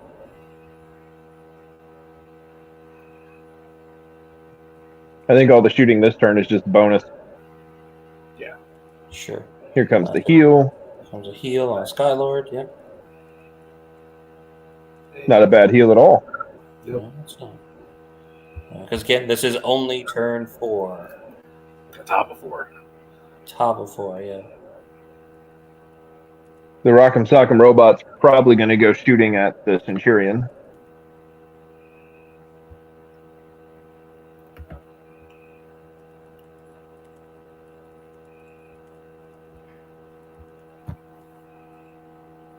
Callus only has 12 inch range.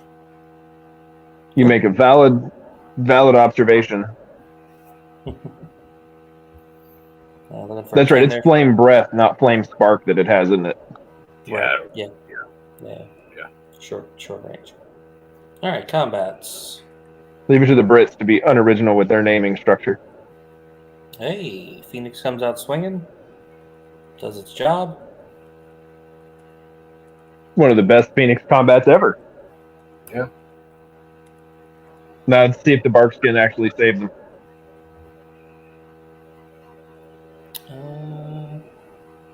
One hit? That should be 2. Is it Pathfinder? It's 2. Yeah, it's Pathfinder. So 1 wound? Vicious, so there's 1 wound, yeah. Yeah, so Barkskin's down to 2.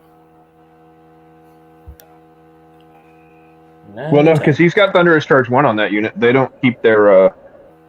Ensnare doesn't strip Thunder. So that's 2 wounds. All right. We're such good commentators, and we're all really good at this game, guys. Straight promise. Ooh, okay. So it's 11 total. So 8 goes through. Yep. Yeah. It's an unhealthy regiment right there.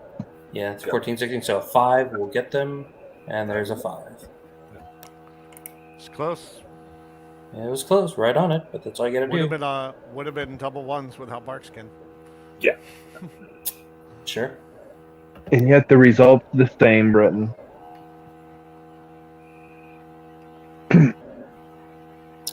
I mean, it's Ray's at that point playing for lines of play that give him a chance, and if they help, you're taking high risk, high reward plays. Right. And like I said, without knowing now he didn't take weakness, Barkskin's the better. It's better to use Barkskin than nothing. So, all right, I guess my dog's going to come join the stream against my will. And that should be bringing us to the bottom of 4. There it is. All right. And this will bring us to Ray's turn 4. Is that why you're speed painting another goblin army so the dog can come and play in best of the rest? No, it's because I'm bad at planning. I submitted a list that I don't have the models to field from one matching army, Breton. So even though I own 4 goblin armies, I don't have enough to field this list from any one army. So I'm just expanding my Games Workshop one to accommodate. Sounds like by doubling it in size. I started my master's army after Lone Wolf. That's how good a planner I am. I primed my master's army after Lone Wolf. So. Hey, I'm down to a sub 120 models. Right on schedule. I mean, Okay. Right now it's more models than I painted last year, so we're making progress. Knucker doing Knucker things. Yep. Can it fit? Oh yeah, I can definitely fit. Yeah, he's in there. Knucker doing Knucker. I wonder why Adam put the Phoenix that close if his intention was just to heal. Yeah, that didn't make any sense. But, Yeah, I mean, life that is life. gets the Knucker out of line of sight of lots of things except, like, that Skylord, I guess. No, it's on the other side of the woods, so it's out of sight of that, too. All right. Okay. Yeah, Sure. that just now it gives the Phoenix a flank when it bounces because it's not going to kill the Phoenix. So the Phoenix will Right. get a 6 attack flank. Right. But I just feel like that was a misplay. Sure. Could have easily left it back. Didn't need Yeah, it. he could have scooted it back or shoved it all the way up. Right. Right. Go nuts to butts. Keep yourself safe. So the character has been thrown into the meat grinder of the tyrants, Yep. and we have a Phoenix Which currently which in we- the meat grinder of the Of the Worm Centurion. Riders. That's the same Thule Mythicon that we thought in turn Yeah, turn 2? That True. turn 2 was going to go into the meat grinder. 3? Yeah. Yeah, and instead it punched some Scorchwings. I wouldn't be surprised if he does Barkskin on the Mythicon, because you have to get through all the Barkskin before you get to wound the Gnome Glass Shield. The Gnome Glass Shield, yeah.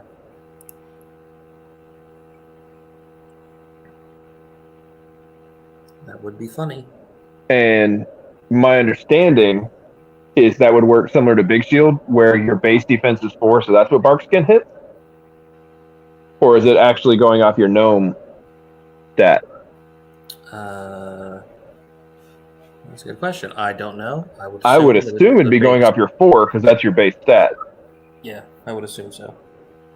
But unlike Big Shield, which says in the front facing your defense 6, Gnome says this character's defense is, higher. So I don't spend points on magic defense things. It's just more bodies. Yeah. I don't know. That's an interesting interaction. My assumption is they're going to play it base defense 4. Because that's what, if someone asked me at the table and I couldn't be chuffed to find out or ask an RC member, I would rule it, play it as base. Because that's how I'd use Barkskin on a Big Shield unit, even if I was facing the front.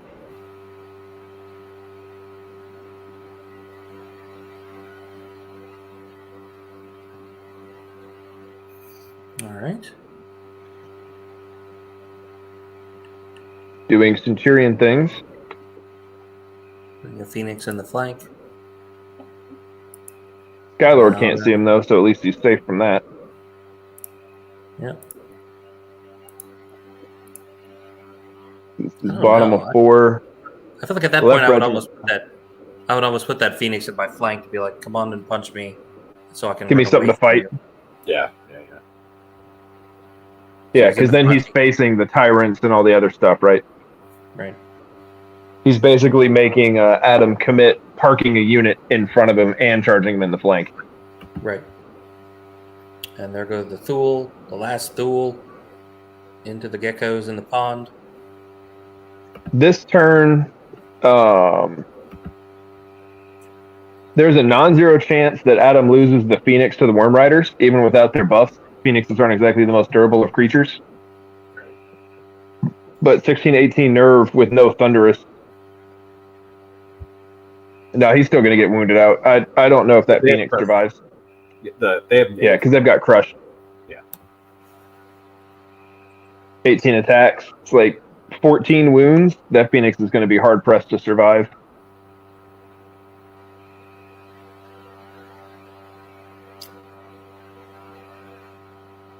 All right, here's some regen rolls for Ray.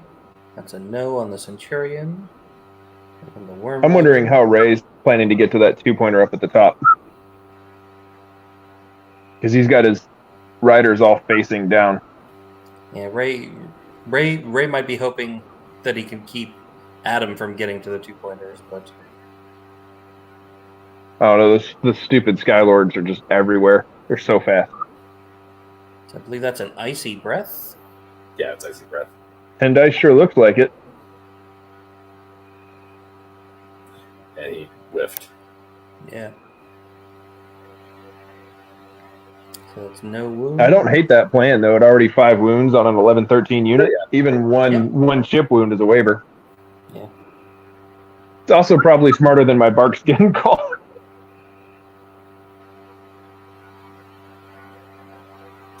So here's the Thule against the geckos.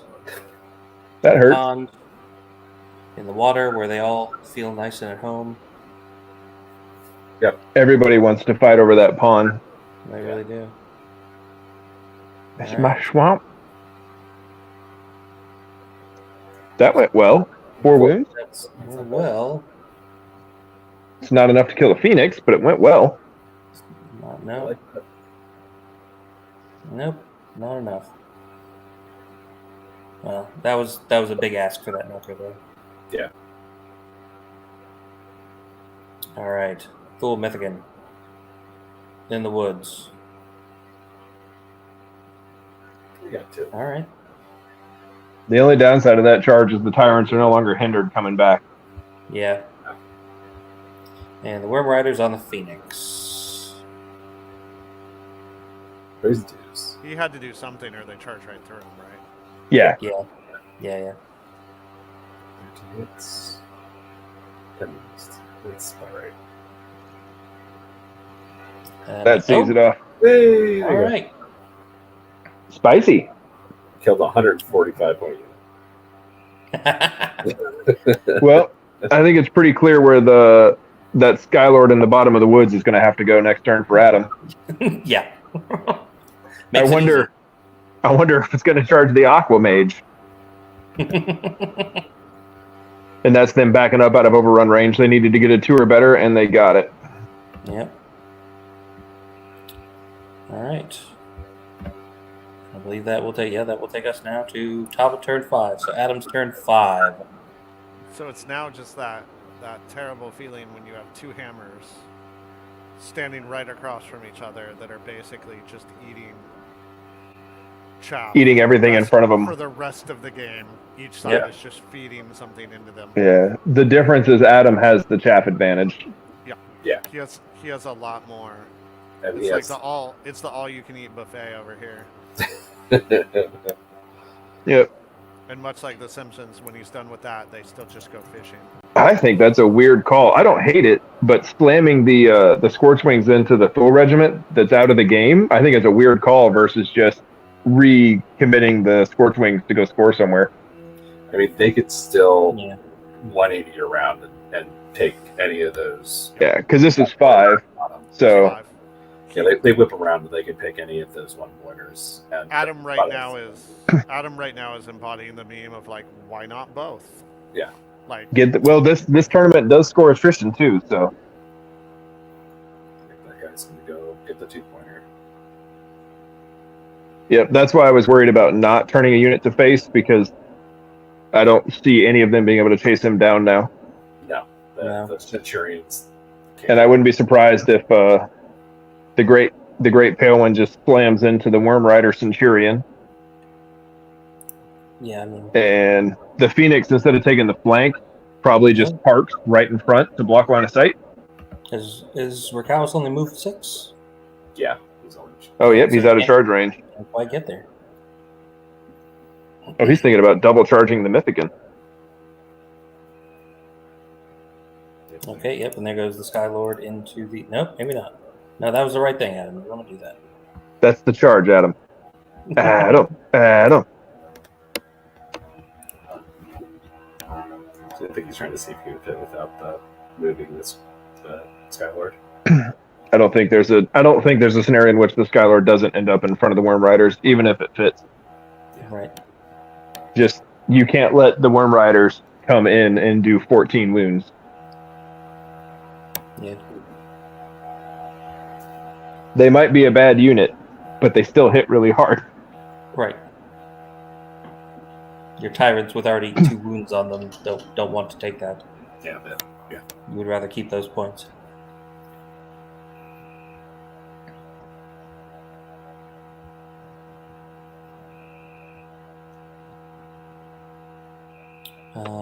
Yeah. So now, assuming that Phoenix flanks the Knucker, we're looking at turn 5, and Adam still has 3 flying scoring units that he can park on objectives. And Ray has 2 Centurions and a Knucker, but the Knucker's busy fighting a Phoenix. Well, I guess Yeah, the Knucker won't die. I'd be shocked if it died, but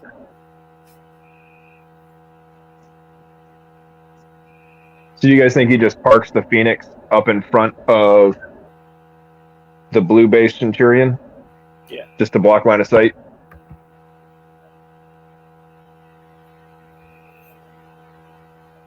Could be. I think charging it in the flank is a weird call. I'd almost rather just see park in front of it, move the other Skylord over, and shoot it with 24 attacks. Or not 24, 14. 14. I'm so good at math. Do math for a living, you know.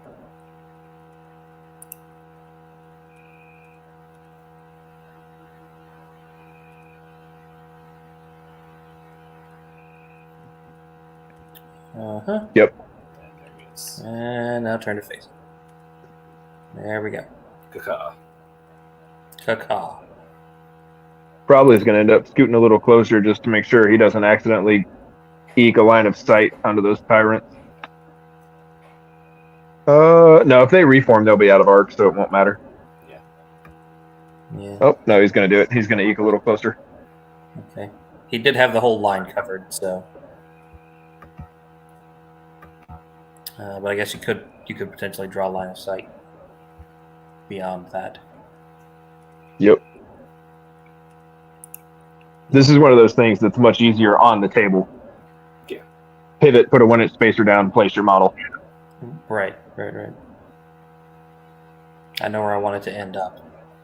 I can just pick it up and put it where I have plenty of movement. It's going to end up here, and there's the angle with the laser. There we go. Mm-hmm. That's not it. That's not the move, Adam. What are you doing? No.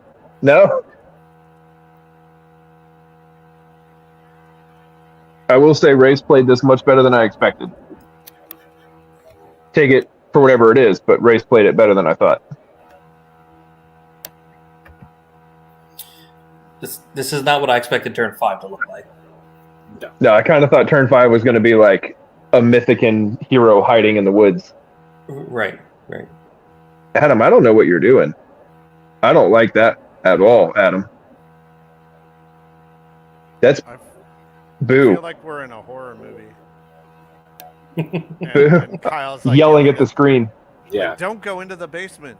Don't go into the basement alone. Why are you guys splitting up? Stick together.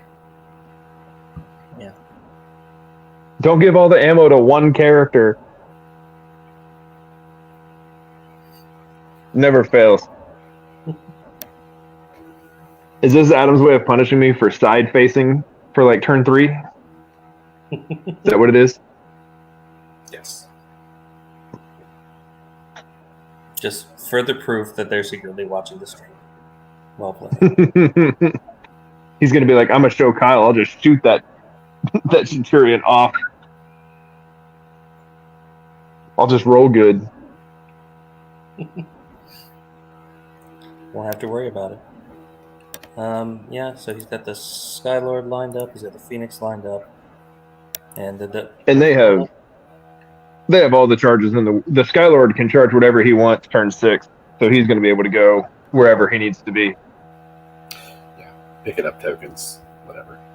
I don't know. That's the only thing I think of. Maybe the Phoenix's thought is, I don't want to get charged. I'd rather be flexible, but man, I don't concur with that assessment. there we go. Okay, now that's better. So Phoenix into the flank of the Knucker. Fresh charge instead of counter charge to get the flank. That means it's hindered. Yeah, it's hindered. Yeah. Well, getting 5 wounds back is helpful. Yeah. It's a hell of a regen roll. Yeah. Just Phoenix things. Yeah. And of course, then Radiant's Life, if I'm not mistaken, right? No, it's Nope. only ancient phoenixes have Radiance of Life. Oh, he took Poverty Phoenixes. Yeah, Yeah. they're 3 baby phoenixes. They're better. Triple whippersnappers. Yeah. They the ancient loses the nimble, which is so Yeah. core to how they work and like support the army. If you're I taking agree. 3, I can see you maybe doing like 2 normal phoenix and 1 ancient for And using that Radiance for your battle line stuff. yeah, and some of that, and it can sort of it regens even better. But Yeah, Radiance all 3. But yeah, that nimble is so good for how they work to keep stuff in heal arc, to keep your shooting arc, to chaff. Wait, is Adam's gonna heal instead of waver instead of shoot? Yeah. Well, And you didn't screen? Yeah, the Skylord only did 1 wound, so Yep. I mean, healing the tyrants is not a bad call. Or he'll just roll really, really well and waver the unit. Yeah. I believe a 13 wavers it. Yeah, 13. yeah, it's 13, 15. Well, See? Just roll good. I called it. just roll 11s for nerve, people. That's how you win the U.S. Masters. When I lost to Jesse Cornwall back at one of his one days, he told me that the secret to winning is just to roll really good all the time, and you win more. Yeah, we have a running joke in our group that just rolling hot dice, especially on artillery, is being a good player. And it's got to a point where we'll just yell across the room or the gaming hall at tournaments like, I'm a good player, which just means hot dice. Yeah. Right. Well, everybody knows the best skill is to hit with all your cannons turn 1. There we go. Yeah.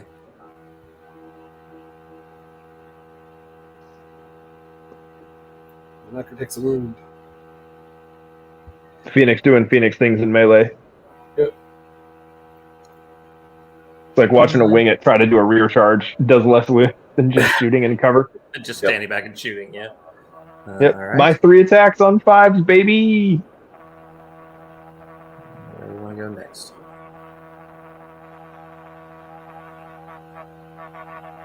All right, we're done. Skylord on. Skylord's pissed That's a big old 4 hits. with a 2 viscosity wounds. roll. Bring vicious. So total of 3. That puts them in 7. waiver window. That's a waiver. Oh, that. 7 and an 8. That's a 15. It's a waiver. No, it's a 4. That's a 4. You're right. 4 and 8's 12. They're fine. 4. Oh, never mind. I was like They 7 and 8. I can math too. Yeah, they didn't have 4 wounds to begin with. That's my bad. They had 2 on them. All right. I was also very excited, Adkins. Oh, so this is Rakawas on the Gnome Glass Shield Thule Mythican. Oh, that's some wins. All right. It was defense 6 to start, so, you know. On the Tyrants, just eat it. They are ensnared, but 15 hits. 15 hits, right on that's money. 4s, yeah. Like, 2s. And the shield is gone now, correct? I'm pretty sure that's what they're discussing. It's like, wait, is the shield gone already? Because I believe it says the first instance of damage, it's gone. Yeah.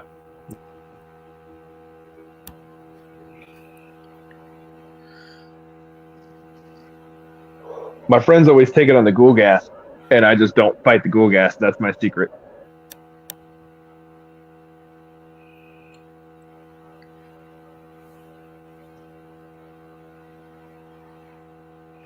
I think it's a really fun artifact. I think it's one of those that powers up some of the berserker type characters and is a lot of fun. Ghoul I like gas- it on the ghoul gas, on the berserker vampire. Yeah. I like it, and some elf characters really benefit from it as well. Yep. And that will easily take off the Thule Mythican. Those nerve rolls didn't even need the help. Yeah. So my guess is he pivots here in a way that blue can't reach and red's in the front, and that's what he did. And then Rakaz Yep. probably turns to face blue. Yeah, probably.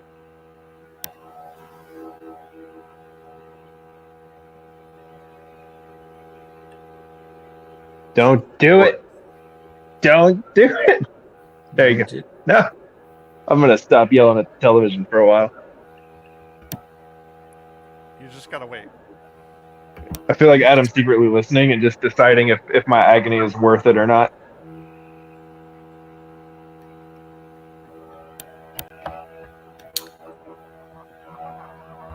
I feel like he would land on yes. Adam would throw a game just to make me suffer. I feel like that's probably true. Especially the UB tournament where none of us are in the running at all for the 3D printed force. So Right.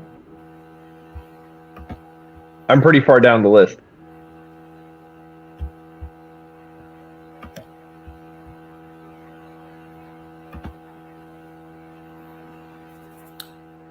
So he can't pivot where he wants because he's log jammed. He can't sidestep.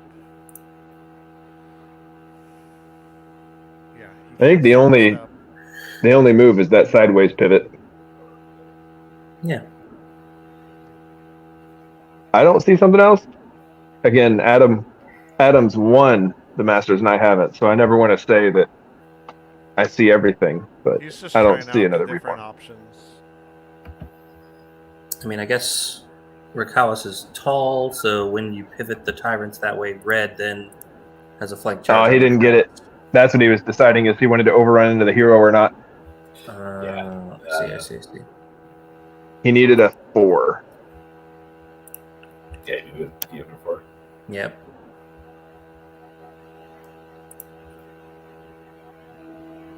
I don't really know what Adam's doing with that horde. I don't see the value in giving the blue Oh, the blue one's wavered. Well, Yep. So Adam's not worried about that at all. Oh, yeah, that's So here's the, I resend all of my angry screaming at the monitor. Yeah, it's just keep the one in the front and try and keep arc on the Worm Riders so that if he doesn't chaff you up, if he doesn't throw a unit into your jaws, then you take the good piece. So he's The only downside is that overrun gives the Centurion a flank into Rakawa's, and that'll automatically chaff up the Tyrant Horde, and the Worm Riders get to do Worm Rider stuff again. yeah. And now he doesn't have the chaff pieces to funnel in front of it. Yeah. he's still got stuff. Yeah, I mean, Rakawa's will just have to charge the Worm Riders instead, so...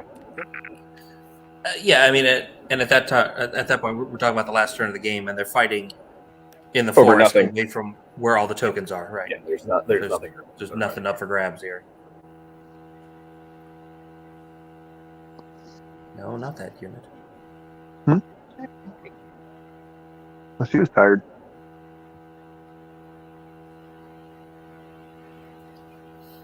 Yeah, like these. This went so different than I thought it would in my head. In my head, there was so much more shooting happening, and the shooting has been pretty light. It's been light the whole game. It was pretty much straight into combat. And I really think it was because Ray turned the tempo on turn 1 by surprise. Yeah. So credit there, because I think this was a uphill fight if Adam got a couple rounds of, like the first turn he strips away some swarms, and the second turn he can focus fire more and legitimately strip away a couple regiments. Well, in Adam's turn 1, he did just that, right? All of the swarms were gone turn 1. Yeah. Tidal swarms. Yeah. But it was that 11 wounds each.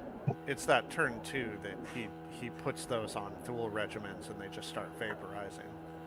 Yep, you start picking stuff up. But yeah, no, full credit to Ray for catching. I don't even know catching Adam out. Like I don't know if that's a Ray credit or a bad Adam, but either way, he was able to get into combat turn 1, and that's exactly what we didn't think was going to happen. So Yeah, we were. My we were question- talking about before the thing, and we was like, "Does Ray get into combat?" Period. yeah, we talked about what would we do for like the mid game interview, and part of it was if Adam doesn't get closed on, will there be a mid game interview with that many shot? Right.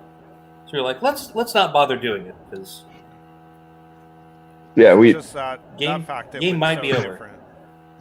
Right. That's why I love Kings. You look at these armies on paper and you think it's going to go a certain way, and then it usually does. it's the mosh. So Ray did take the flank charge on Rakawas. And he took the Knucker long dive, which I don't know if I like because that gives the Phoenix a free 2-point objective. Yeah. I think he's going for points now. Yeah, I think he's Like going for- accepting that he's going to have a loss and he's just going for attrition. Yeah. Yeah. Well, you're much more likely to kill that thing in 2 turns than you are the Phoenix. So, Yeah. but I don't know. In my mind, it's really painful to give up 2 points for free. Checking to see if he's in cover there. Yeah, that Phoenix just walks down 10 and pivots and shoots now. Becomes a turret. Well, it can only go 8. How far is it from the thing? Until he So he's just gonna have to double time to score. Yeah. But I don't think Adam hates that. Just goes like a full 16 if he can. Yeah. Oh no, he doesn't have a Pathfinder on that, does he? No, it'll fly no, because nothing. it would have still fly. Oh, he didn't take damage in melee, so he'll have his wings. Right. Yeah. See, Yeah, the Phoenix just goes and scores 2. The Gecko Skylord scores 2, so that gives Adam the win by default right there. Mm-hmm. And then the Salamander Horde or Gecko Horde is fast enough to score, so that puts him at 5. he'll probably hold the hill, and he'll hold the 1 point token by the woods on the bottom. So I'm thinking it'll be a 6-0 or a 6-1 if Ray pulls out something weird. Well, Ray just had the Worm Riders do a Yep. Nimble things. nimble withdraw and pivot around to hit Racalis. If it works, then it works. Yeah. Although the odds of killing Racalis are still rough hitting on 4s now. Yeah. Because the Worm Riders are 4s and 4s, so we're looking at what, 4 or 5 wounds? They're No, they have Pathfinder. They have Pathfinder. Well, they're -1 for withdrawing. Oh, they are -1 for withdrawing. Yeah, so it'd be 4. So.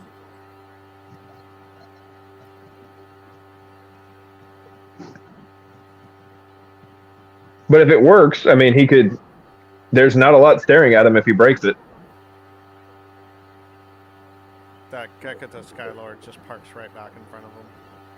Yep, that's a good regen roll though. Puts him at 1. Yeah.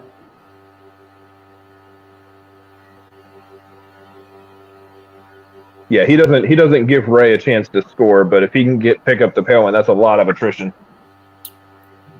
And he can get them out of arc of the tyrants. So there's going to be Icy Breath, it looks like, on that Skylord. Best bet he's got. Shooting at the Phoenix is kind of pointless here. Yeah. No, this game did not go how I saw it at all. I think Ray's played it very well.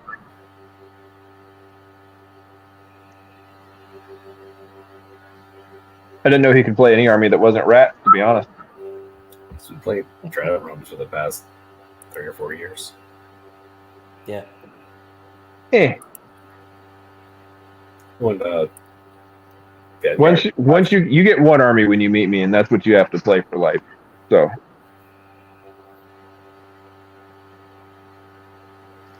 Adkins will forever be that abyssal player in my mind. even though he hasn't played Abyssal since 2018. It doesn't matter if you play it, that's what you are now. So that's a 12. That's going to be a waiver on that Skylord. That's a very frustrating waiver going into turn 6. It is. That's a entire victory point that I was assuming would exist. Alright, so here's the Knucker on the Skylord over here.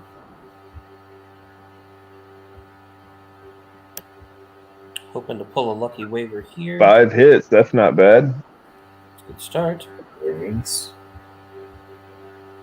Very waiverable. Yeah. Up to 3. No, I won't do it. Will not waver. That Skylord's not going to really do anything now, though. True. It's kind of on the ground finding a Knucker. So here are the flank This is attacks. the flank. Ooh, that was a good roll. That was a very good roll. And that was a really bad roll.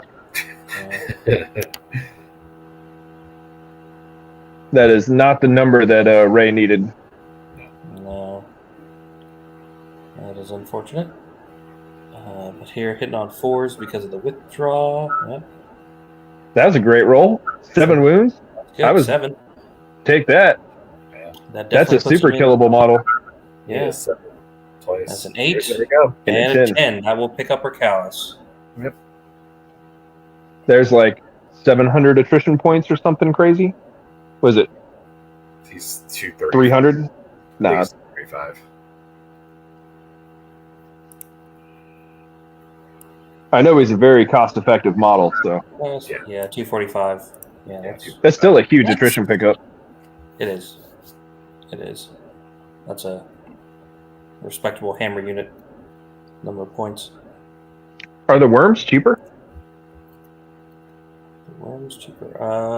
They are 255, so they're 10 points more. They basically paid for themselves right there. Yeah. Yeah. And that's going to bring us to the top of turn 6. The board state continues to be not really quite what we were expecting. Got a wavered Skylord that. Yeah, you have that. There goes the. Skylord up here, go up to the other 2. At that point, Yeah, it doesn't matter. right. It's 4 to nothing. What does matter is I don't actually know if Adam. I don't think Adam loses on 7, but Adam gets really close to not having a great game on 7.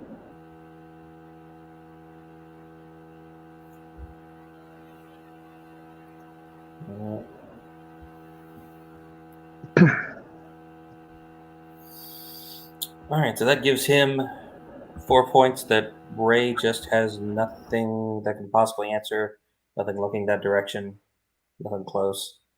And he's still got Scorch Wings that can also go land on another one. And the Phoenix on the Hill has a real chance of not dying. Yeah. Also, already said another point. Yeah.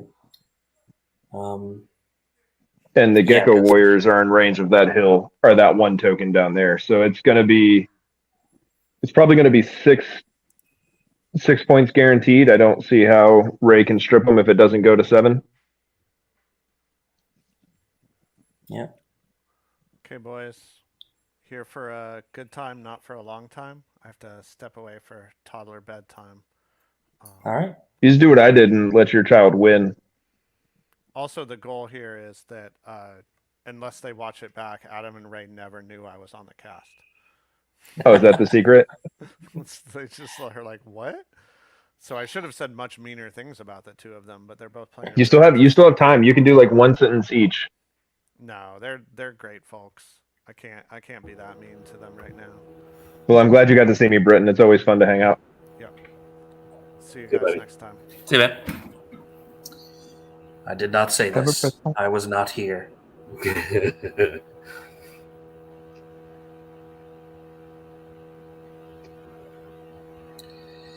Okay, putting the Scorch Wings into the Knucker. And walking the Geckos forward to hold that 1 point.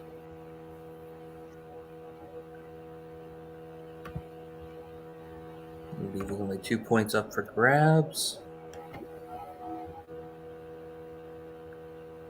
But Ray doesn't really have any way to get to either of those points.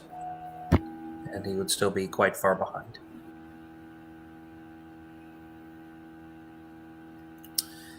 So, hopefully they will proceed at pace through the end of the game here, and we can get them in to get their thoughts. Yep. I'd like to echo Kyle's comments that Ray played a very good game in what we could only generously describe as a bad matchup for him. Yeah, I think Ray made a singular misplay, and I think we agreed that the Worm Riders should not have charged the middle. They should have charged the right flank turn 1. Should charge the edge. yeah, I think I was. So they could face the game. But with the exception of that, I think Ray played better than I saw possible. So I'm very impressed. He has been playing Trident Realm for several years now and usually does pretty well with them. Yeah. So.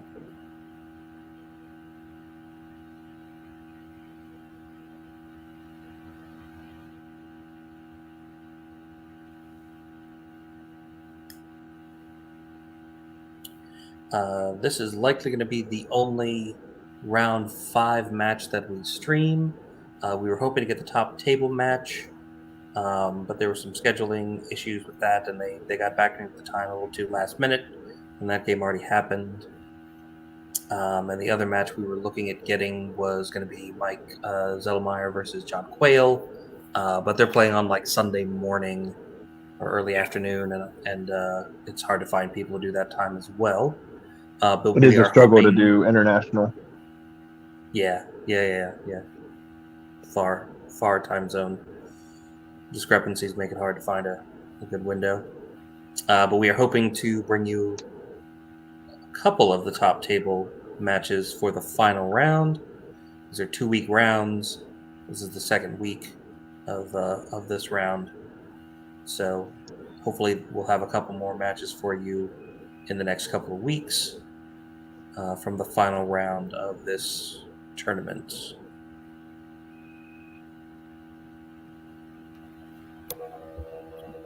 And I'm not sure what Adam is doing right now. He's just seeing if he can overrun enough to secure the bag on that one. So he needs a 4 or better, and that horde is scoring. That's his no matter what. Yeah. I thought he was just going to put the Scorchwing horde in the 1-pointer by the woods, Yeah, then have a guaranteed point. Yeah, that was my thought too. But I mean, killing the Knucker gives you attrition, right? Undo the whole turn. Nah, I don't like any of this. Good grief. I don't know if you need to undo that one. That one's kind of in the right spot, right? Yeah, Yeah, at least the You Skylord. take the 2. The Skylord to the top corner is a pretty safe one. Yeah, I feel like the 2-point objectives are the right move there. No matter what. Yeah. No matter what. Oh, come on. You're not seriously going to not take the token so you can turn and shoot the Worm Riders with the Phoenix, are you? Come on. Come on. Are you're seriously trying to toe that line and get them into arc? Oh, dude. I don't think it's Okay. going to happen. Great. Go you can home. shoot the fucking Aquamage if you want. Come on, man. shoot the aqua. Yeah, sure. Look, you don't get to be the master by not taking every penny, all right? I guess. What's he going to do? Just go score. I feel like, yeah, thank you. Seriously, dude. I feel like Just commit. that's a level of optimization that is unneeded at this point. Yeah. What the... Come on. Is he gonna completely redo his turn to the exact same board state except for the 1 Phoenix? Except for the one Phoenix that can shoot the Aquamage, but that's good. Hey, what if he kills the Aquamage, right? Yeah. Sure. No icy That's breath. 100 points. The icy breath must be met with something. The Icy Breath could take out a Phoenix if it rolls hot. I'm just saying. Yeah, you can do 10 hits and 10 wins, and then roll an 8. Roll an 8. What it really is the Aquamage can kill that Gecko Skylord, and the Skylord is his only way to score that extra victory point by the house. Right. Yeah. Can't have that. That's probably the real answer. I mean, Okay. Now on to shooting. if you're gonna win. 2 wins there on the Centurion. Couple wins. Yeah. He's just gonna rogue rate and waver it again. It's not hard. He did all that work with the Phoenix and can't even shoot because he had to go more than 8 inches down on the bottom. Right. All right. Now we just have the 2 combats on the Knucker and the Centurion. So he's going to do the Knucker first. My gut says the Knucker's very dead. Well, there's 4 hits from the Skylord to start, right? Oh, no, it hits on 4. Only 2 with ensnare. Only 2 with the, of course, ensnare. Right.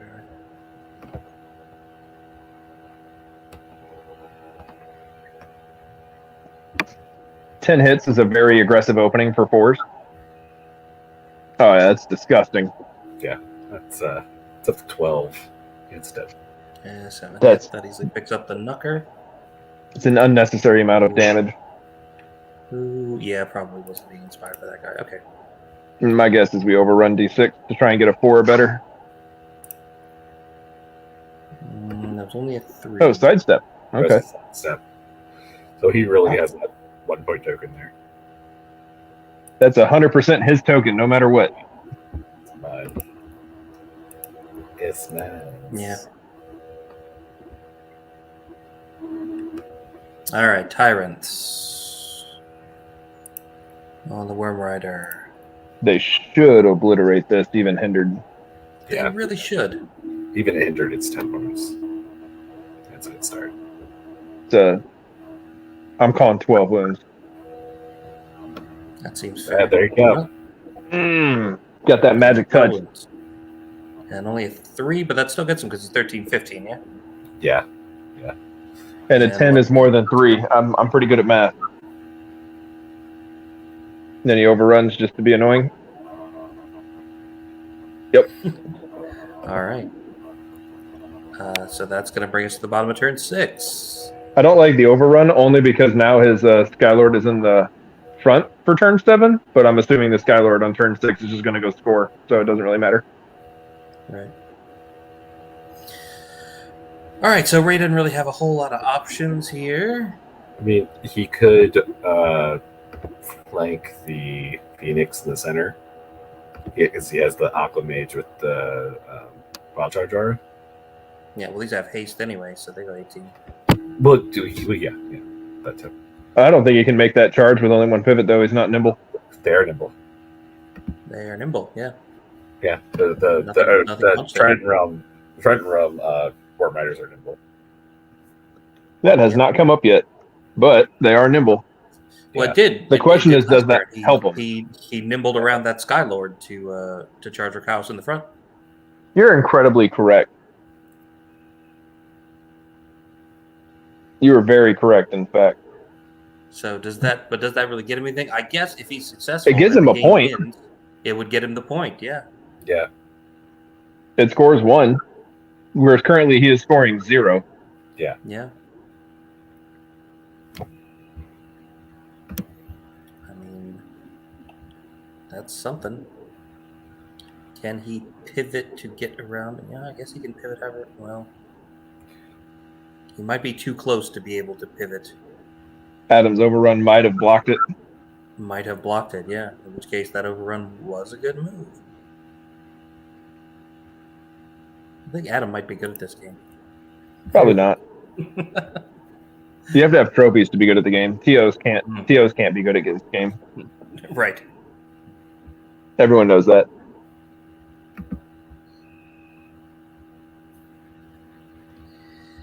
All right. Like I said, that overrun only was weird if you want to charge with the Skylord, but if it goes to 7, that Skylord's only goal in life is to score 1 point behind a house. Right.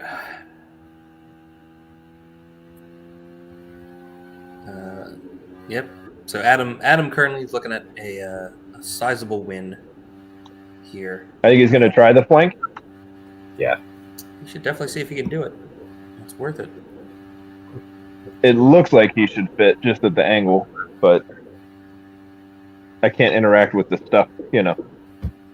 Yep.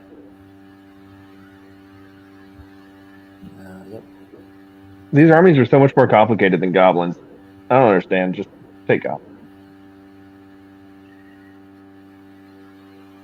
You can fit like 30 rebel regiments in a 2,300 point list.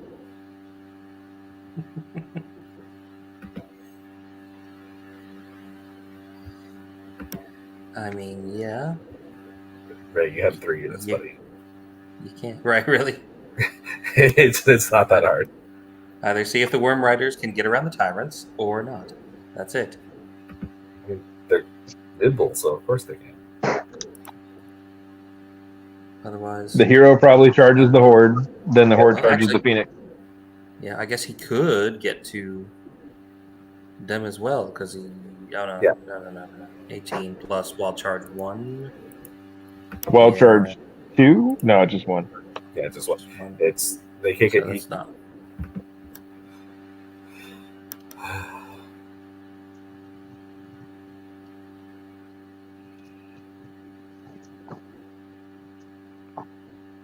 I feel like when me and you play, Steve, our turns are way faster. I'm just saying. Yeah. We bring twice the drops and we finish an hour earlier. Yep. All these elite army players, man, they think things through.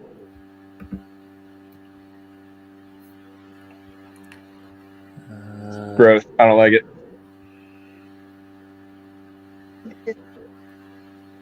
Hope the new Avatar's on Disney today. I know what I'm going to be watching this weekend. Whatever my wife puts on Disney. I have no idea what you're saying. That's You're not missing much, Steve. It's cool. I don't. Is he trying to nibble around and get the 2-pointer? I mean,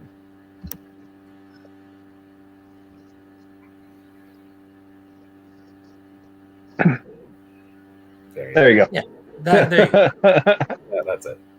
That may have been Adam saying, "It's getting late. Just do it." Yeah. Yep. There we go. Okay. Yeah, but it's 3 units right now. If you can you draw line of sight to them? Yeah, because they're height. They're 7, tall. They're height 8. They're height 8, yeah. They're right, Stupid tall. So yeah, you can do that. Yep. And then he's going to do Icy Breath on the wavered Skylord. Mm-hmm. And we have solved the 10-minute turn. Yeah. Yep. His turn was this many long, Steve. It was many minutes long. Yeah. So tomorrow evening, we're going to be doing the first round pairings matchup for the Atlantic City Open here on Dash 28. So if anybody's going to the Atlantic City Open, join us for that. And if you're not, and you would just like to listen to some shit talking and some list reading, grab a beer and join in. I was going to say, am I not allowed to join just because I'm not going? Are you exclusiving? No. People can show up in the comments and heckle all they want. The TO has given us explicit instructions to roast his club's lists as hard as we can. Whose club's hosting Atlantic City? Dojo. Oh, well, that was going to happen whether he gave us instructions or not. The Jersey It's Dojo. New Jersey Dojo, not Texas Dojo. Not the Texas Dojo. All right, so there's the Icy Breath. That was really good, but only a 3 rolled. Still a waiver. It's a waiver again. And 1, 2, 3, 4, 5 is not going to be enough to score that point. So he secured the 1 point with that waiver. Yeah. Or denied it, rather. Denied 1 point, yep. Here comes the murder. Murder most And foul. that's a dead pigeon. Yep. Uh-huh. It's a dead Thunderbird. So that gives Ray a victory point. All right, he's on the board. And it drops Adam down to 5. That's what he gets for spinning the Scorch Wings to not overrun.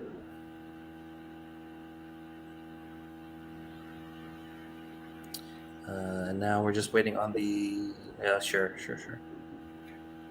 Just in case there's 7. Just in case. I feel like I probably would have just tried to go for front charges there, but... Yeah. It's Blade of Slashing. Blade of Slashing, sure, thanks. All right. 4. 4 wounds on the Scorch Wings. Big Double. roll here, 7. Not gonna They'll tank it out. And now the roll for turn 7 will be on Ray. And we will see if that is game momentarily. That is a turn 7.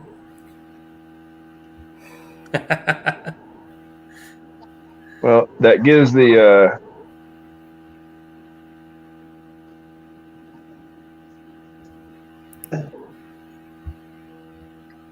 I don't think it gives Ray really any more than he already has. Yeah, I mean... Not really. Is he going to score another point with his only other scoring unit? No. Well, I think his other unit's going to die because it's in the flank of those that Gecko Horde. So it wouldn't shock me if Adam just backs the Scorch Wings up and slams the Gecko Horde into the flank of it. Yeah. And picks it up and says, I'm just going to make sure you only score 1 point no matter what. Yep. Yeah, smart. Make sure the Phoenix is well out of range. No risky business. No, So on turn 7, he put the Phoenix where he had it on turn 6 before he redid his whole turn. Yep. Yeah.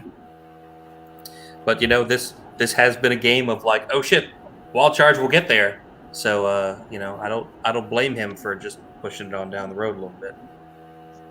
When in doubt, hide real far away. Real far away. So here's Adam trying to figure out if he can get those geckos in without backing. Or is he going to see if he can score both objectives? Oh. Yeah, I think it's Also a could be doing that. But he could, he'd easily fit in with the smart charge.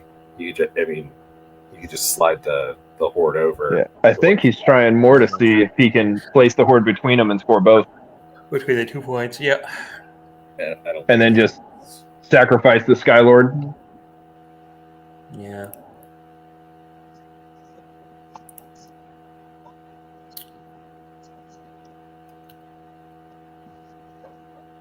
He's got to get that 1 point back, man.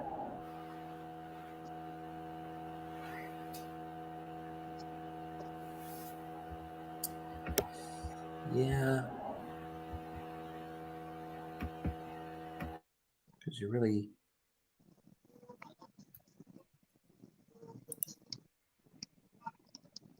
I guess we are playing blackjack, so it doesn't matter. Everything matters, yeah. But I don't see a way that the Gecko Horde's going to score both with his movement. No. In my mind, you take the flank, you back the Scorchwings up, and you just park that Horde in the way, and you make him take the you make him just Horde sit. out. Yeah. Because those Worm Riders are the same unit strength as the Gecko Horde, so if he comes in, he may inadvertently be giving him a point. Right. You're better off, in my mind, to just kill it, take the guaranteed point with the Scorchwings,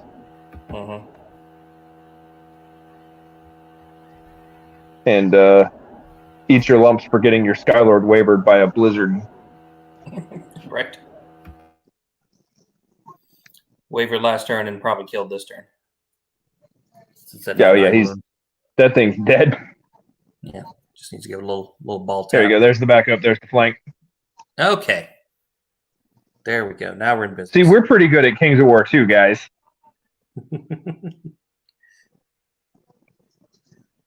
I don't like how far he backed up. I still don't like that backup because now if they charge and overrun, the Scorchwings are only worth unit strength 3. So it still gives them. I guess Ray has a chance to go to 0 and make Adam lose 1. Yeah. But I'd rather just keep the Scorchwing back like an inch, make it really hard for him to score, if even possible. Like if we were playing an additive scoring system, then but you're doing blackjack, so it's a complete wash, right? It's a wash, right? It's just a question of whether you'd get more attrition points and whether that would actually bump you over a threshold for anything. Yep. I don't like blackjack as much though. I prefer additive systems. Blackjack always feels like rewarding a player for doing something they're already good at and punishing someone for being behind. But it's a scoring system that works. But additive scoring has always been my preference because you're rewarded for taking the bigger risks, whereas blackjack oftentimes you're rewarded for being conservative. Right. Yeah, we've been experimenting with a modified Bull Shroud. Yeah, an 18-point win in blackjack is huge.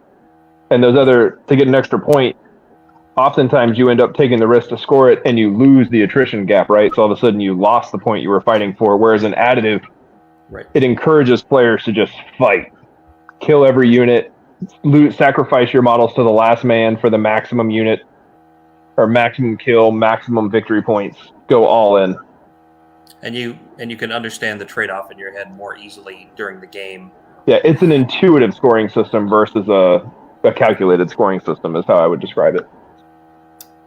But I very much prefer additive scoring to blackjack. He did just the Worm Riders were just wavered by the Skylord. They were. The Skylord managed to roll a 10 and that'll waver them, so Skylord is full of bullshit. He was like, and I'm assuming we're going to see a dead hero here. Yeah, that's fine. I wouldn't hope. Well, that hero is going to go into the Horde. Yep. Oh, all his shenanigans and shenagling was just to make sure that the Horde stayed within 3 of that 1 point token, just in case.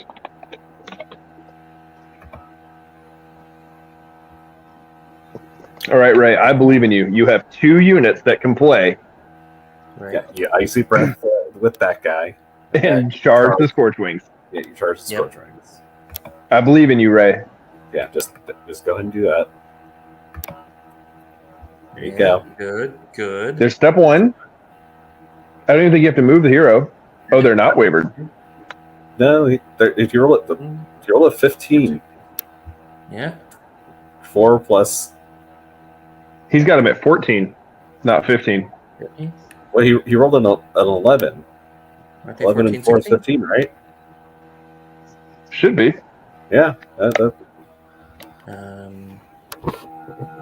They are 16, 18. Huh.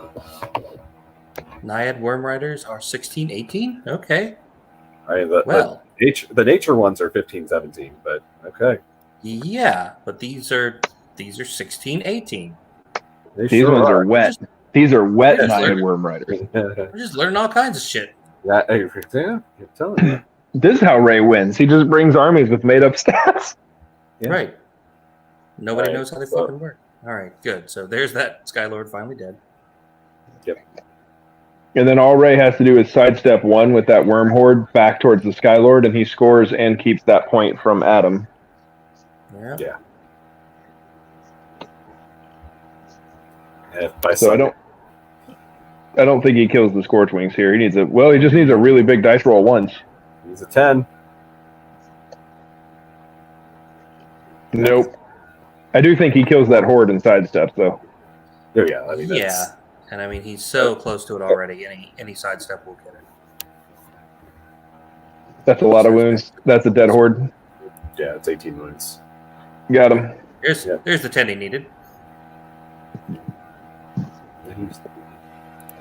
Yep, sidestep back towards the Skylord to keep Adam from scoring and shake hands. Yep. Adam wins. All What? right. 5-1. 5-1, yeah. 5-1, I believe. Well, it was 6-0, so Ray pulled out a much bigger score than we thought. And I'd predicted it was a 7-0 game. So, and there's a lot more dead Adam units than I was expecting.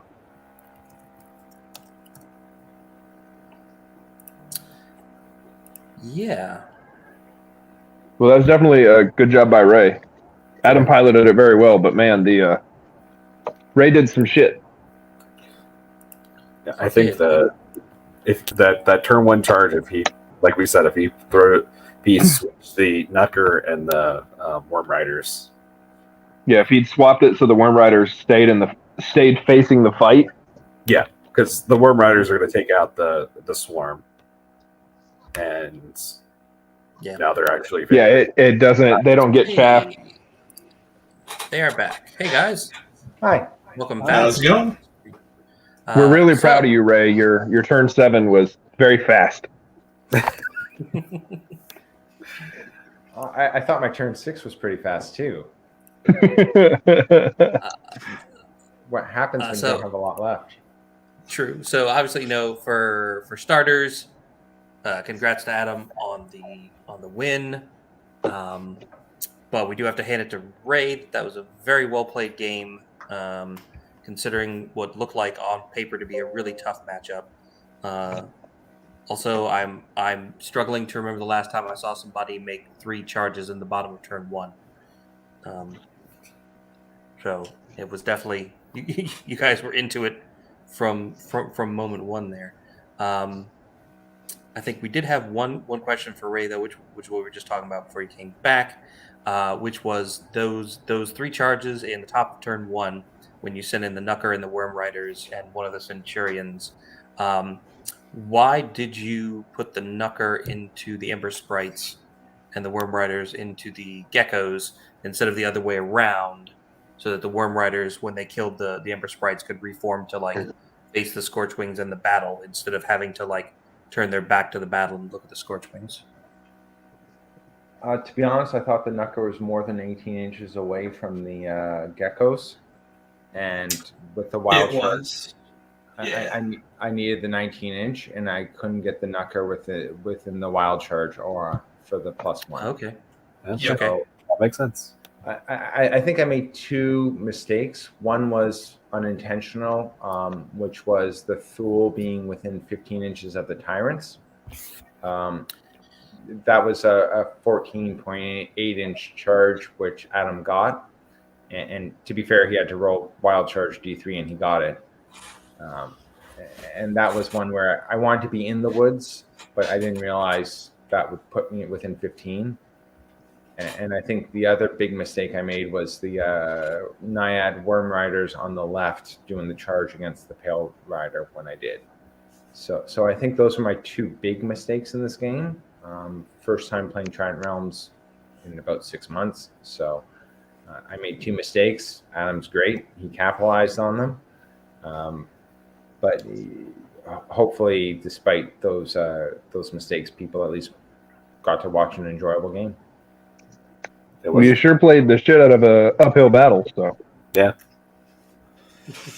And I forgot that the wild charge doesn't affect just infantry. Like for some reason, my brain said it did. So Okay. Yeah, That was that's going to be my right. next question. Like, were you actually surprised by that, or was that some sort of elaborate trap that we couldn't figure out? it was definitely not intentional. Cool. we figured when you had nothing looking at the flanks that it was an accident. But you are the U.S. master, so we trust you explicitly. So This is my 5th game with this army, so this is not a master's level play of this army by any means. Yeah. But getting that big wall charge on the tyrants in turn 2 definitely made for a super exciting start to a game that we expected to be a lot of like cat and mouse, you moving up a little and shooting and backing off, and it was just a little more finesse. it was like one side of the table was fully involved and the other side of the table hadn't started playing yet. Right. yeah, our prediction was Ray gets shot off the table, and then eventually you charge for like cleaning up Ray on turn 5. So I thought you'd be tabled by 5, Ray. So you're way ahead of the curve for what I thought this game was going to do. Well, I'm glad I disappointed you then, Kyle, I guess. Yeah, you're a super talented player, but I don't like Trident Realms into shooting at all, let alone shooting that flies. So No, it was a tough matchup. It was not what I wanted to see. hey, I've never beat you, so you're at the top, buddy. But Adam's a great player.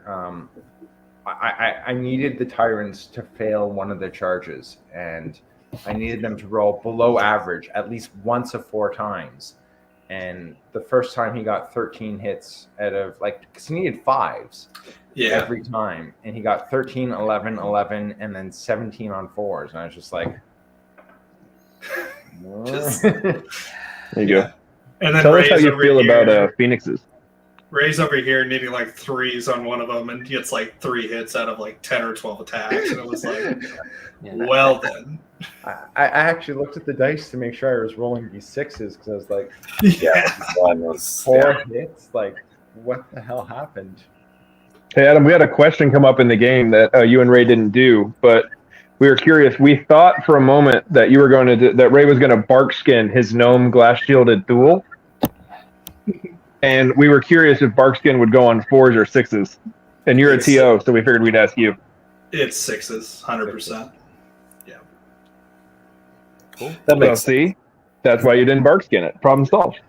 Yeah. That makes sense because if you Alchemist Curse it when the shield's still up, it gets the full grip of Alchemist Curse. Yeah. Right. It all builds character. So the only thing that I care about as a fan is in one very concise sentence, Ray and then Adam, summarize your emotional state on Skylords. How would you best describe facing the Skylord and piloting the Skylord? Go ahead, Ray. That's a good sentence. Skylords is below my hatred of Phoenixes. I cannot use the word on this chat to describe how I feel about Phoenixes and triple Phoenixes. Yeah, triple Phoenix stuff. Adam, what in a sentence, regale us. Cacaw, motherfuckers. That goes for both Phoenixes and Skylords, I feel. It does, yep. I hate Phoenixes. They disturb me far more than the Skylords. I can deal with the Skylords. I hate Phoenixes. Well, I notice you didn't really kill many Phoenixes Despite early on. No. He killed more Phoenixes than Skylords by the end, so. I had that Centurion in that combat who couldn't kill a bloody Skylord to save his life. Yeah. Well, I enjoyed the hell out of the game, and I got the reaction out of Ray that I wanted, so I'm happy. That was a very well played game by both of you guys. Super entertaining to watch. Thank you so much for letting us stream it. And again, congrats to Adam on the win, and best of luck to both of you in the final round of the tournament. So I guess we'll find out who we're playing here in another half of a week for the final round when they announce the pairings. Like I was saying a few minutes ago before the game ended, tomorrow night we're going to have the first round pairings for the Atlantic City Open. Start at 8:30. So if you're interested in that, come back to our channel here and check it out. Otherwise, I think we're going to wrap it up there. I'd like to thank Steve Forster and Kyle Poole for hanging out with me and covering the match, and Britton Williams for ducking in and then ducking out before you guys got back out of the game. And I've now Oh, you outed said him. we told him we weren't going to tell. I know. I've totally outed Britain. I love doing shit like that to him. So thanks everybody for coming by and checking this game out. We hope you enjoyed it, and you stay safe out there. And we will see you next time on Dash 28 Live. Bye, everybody. See you guys.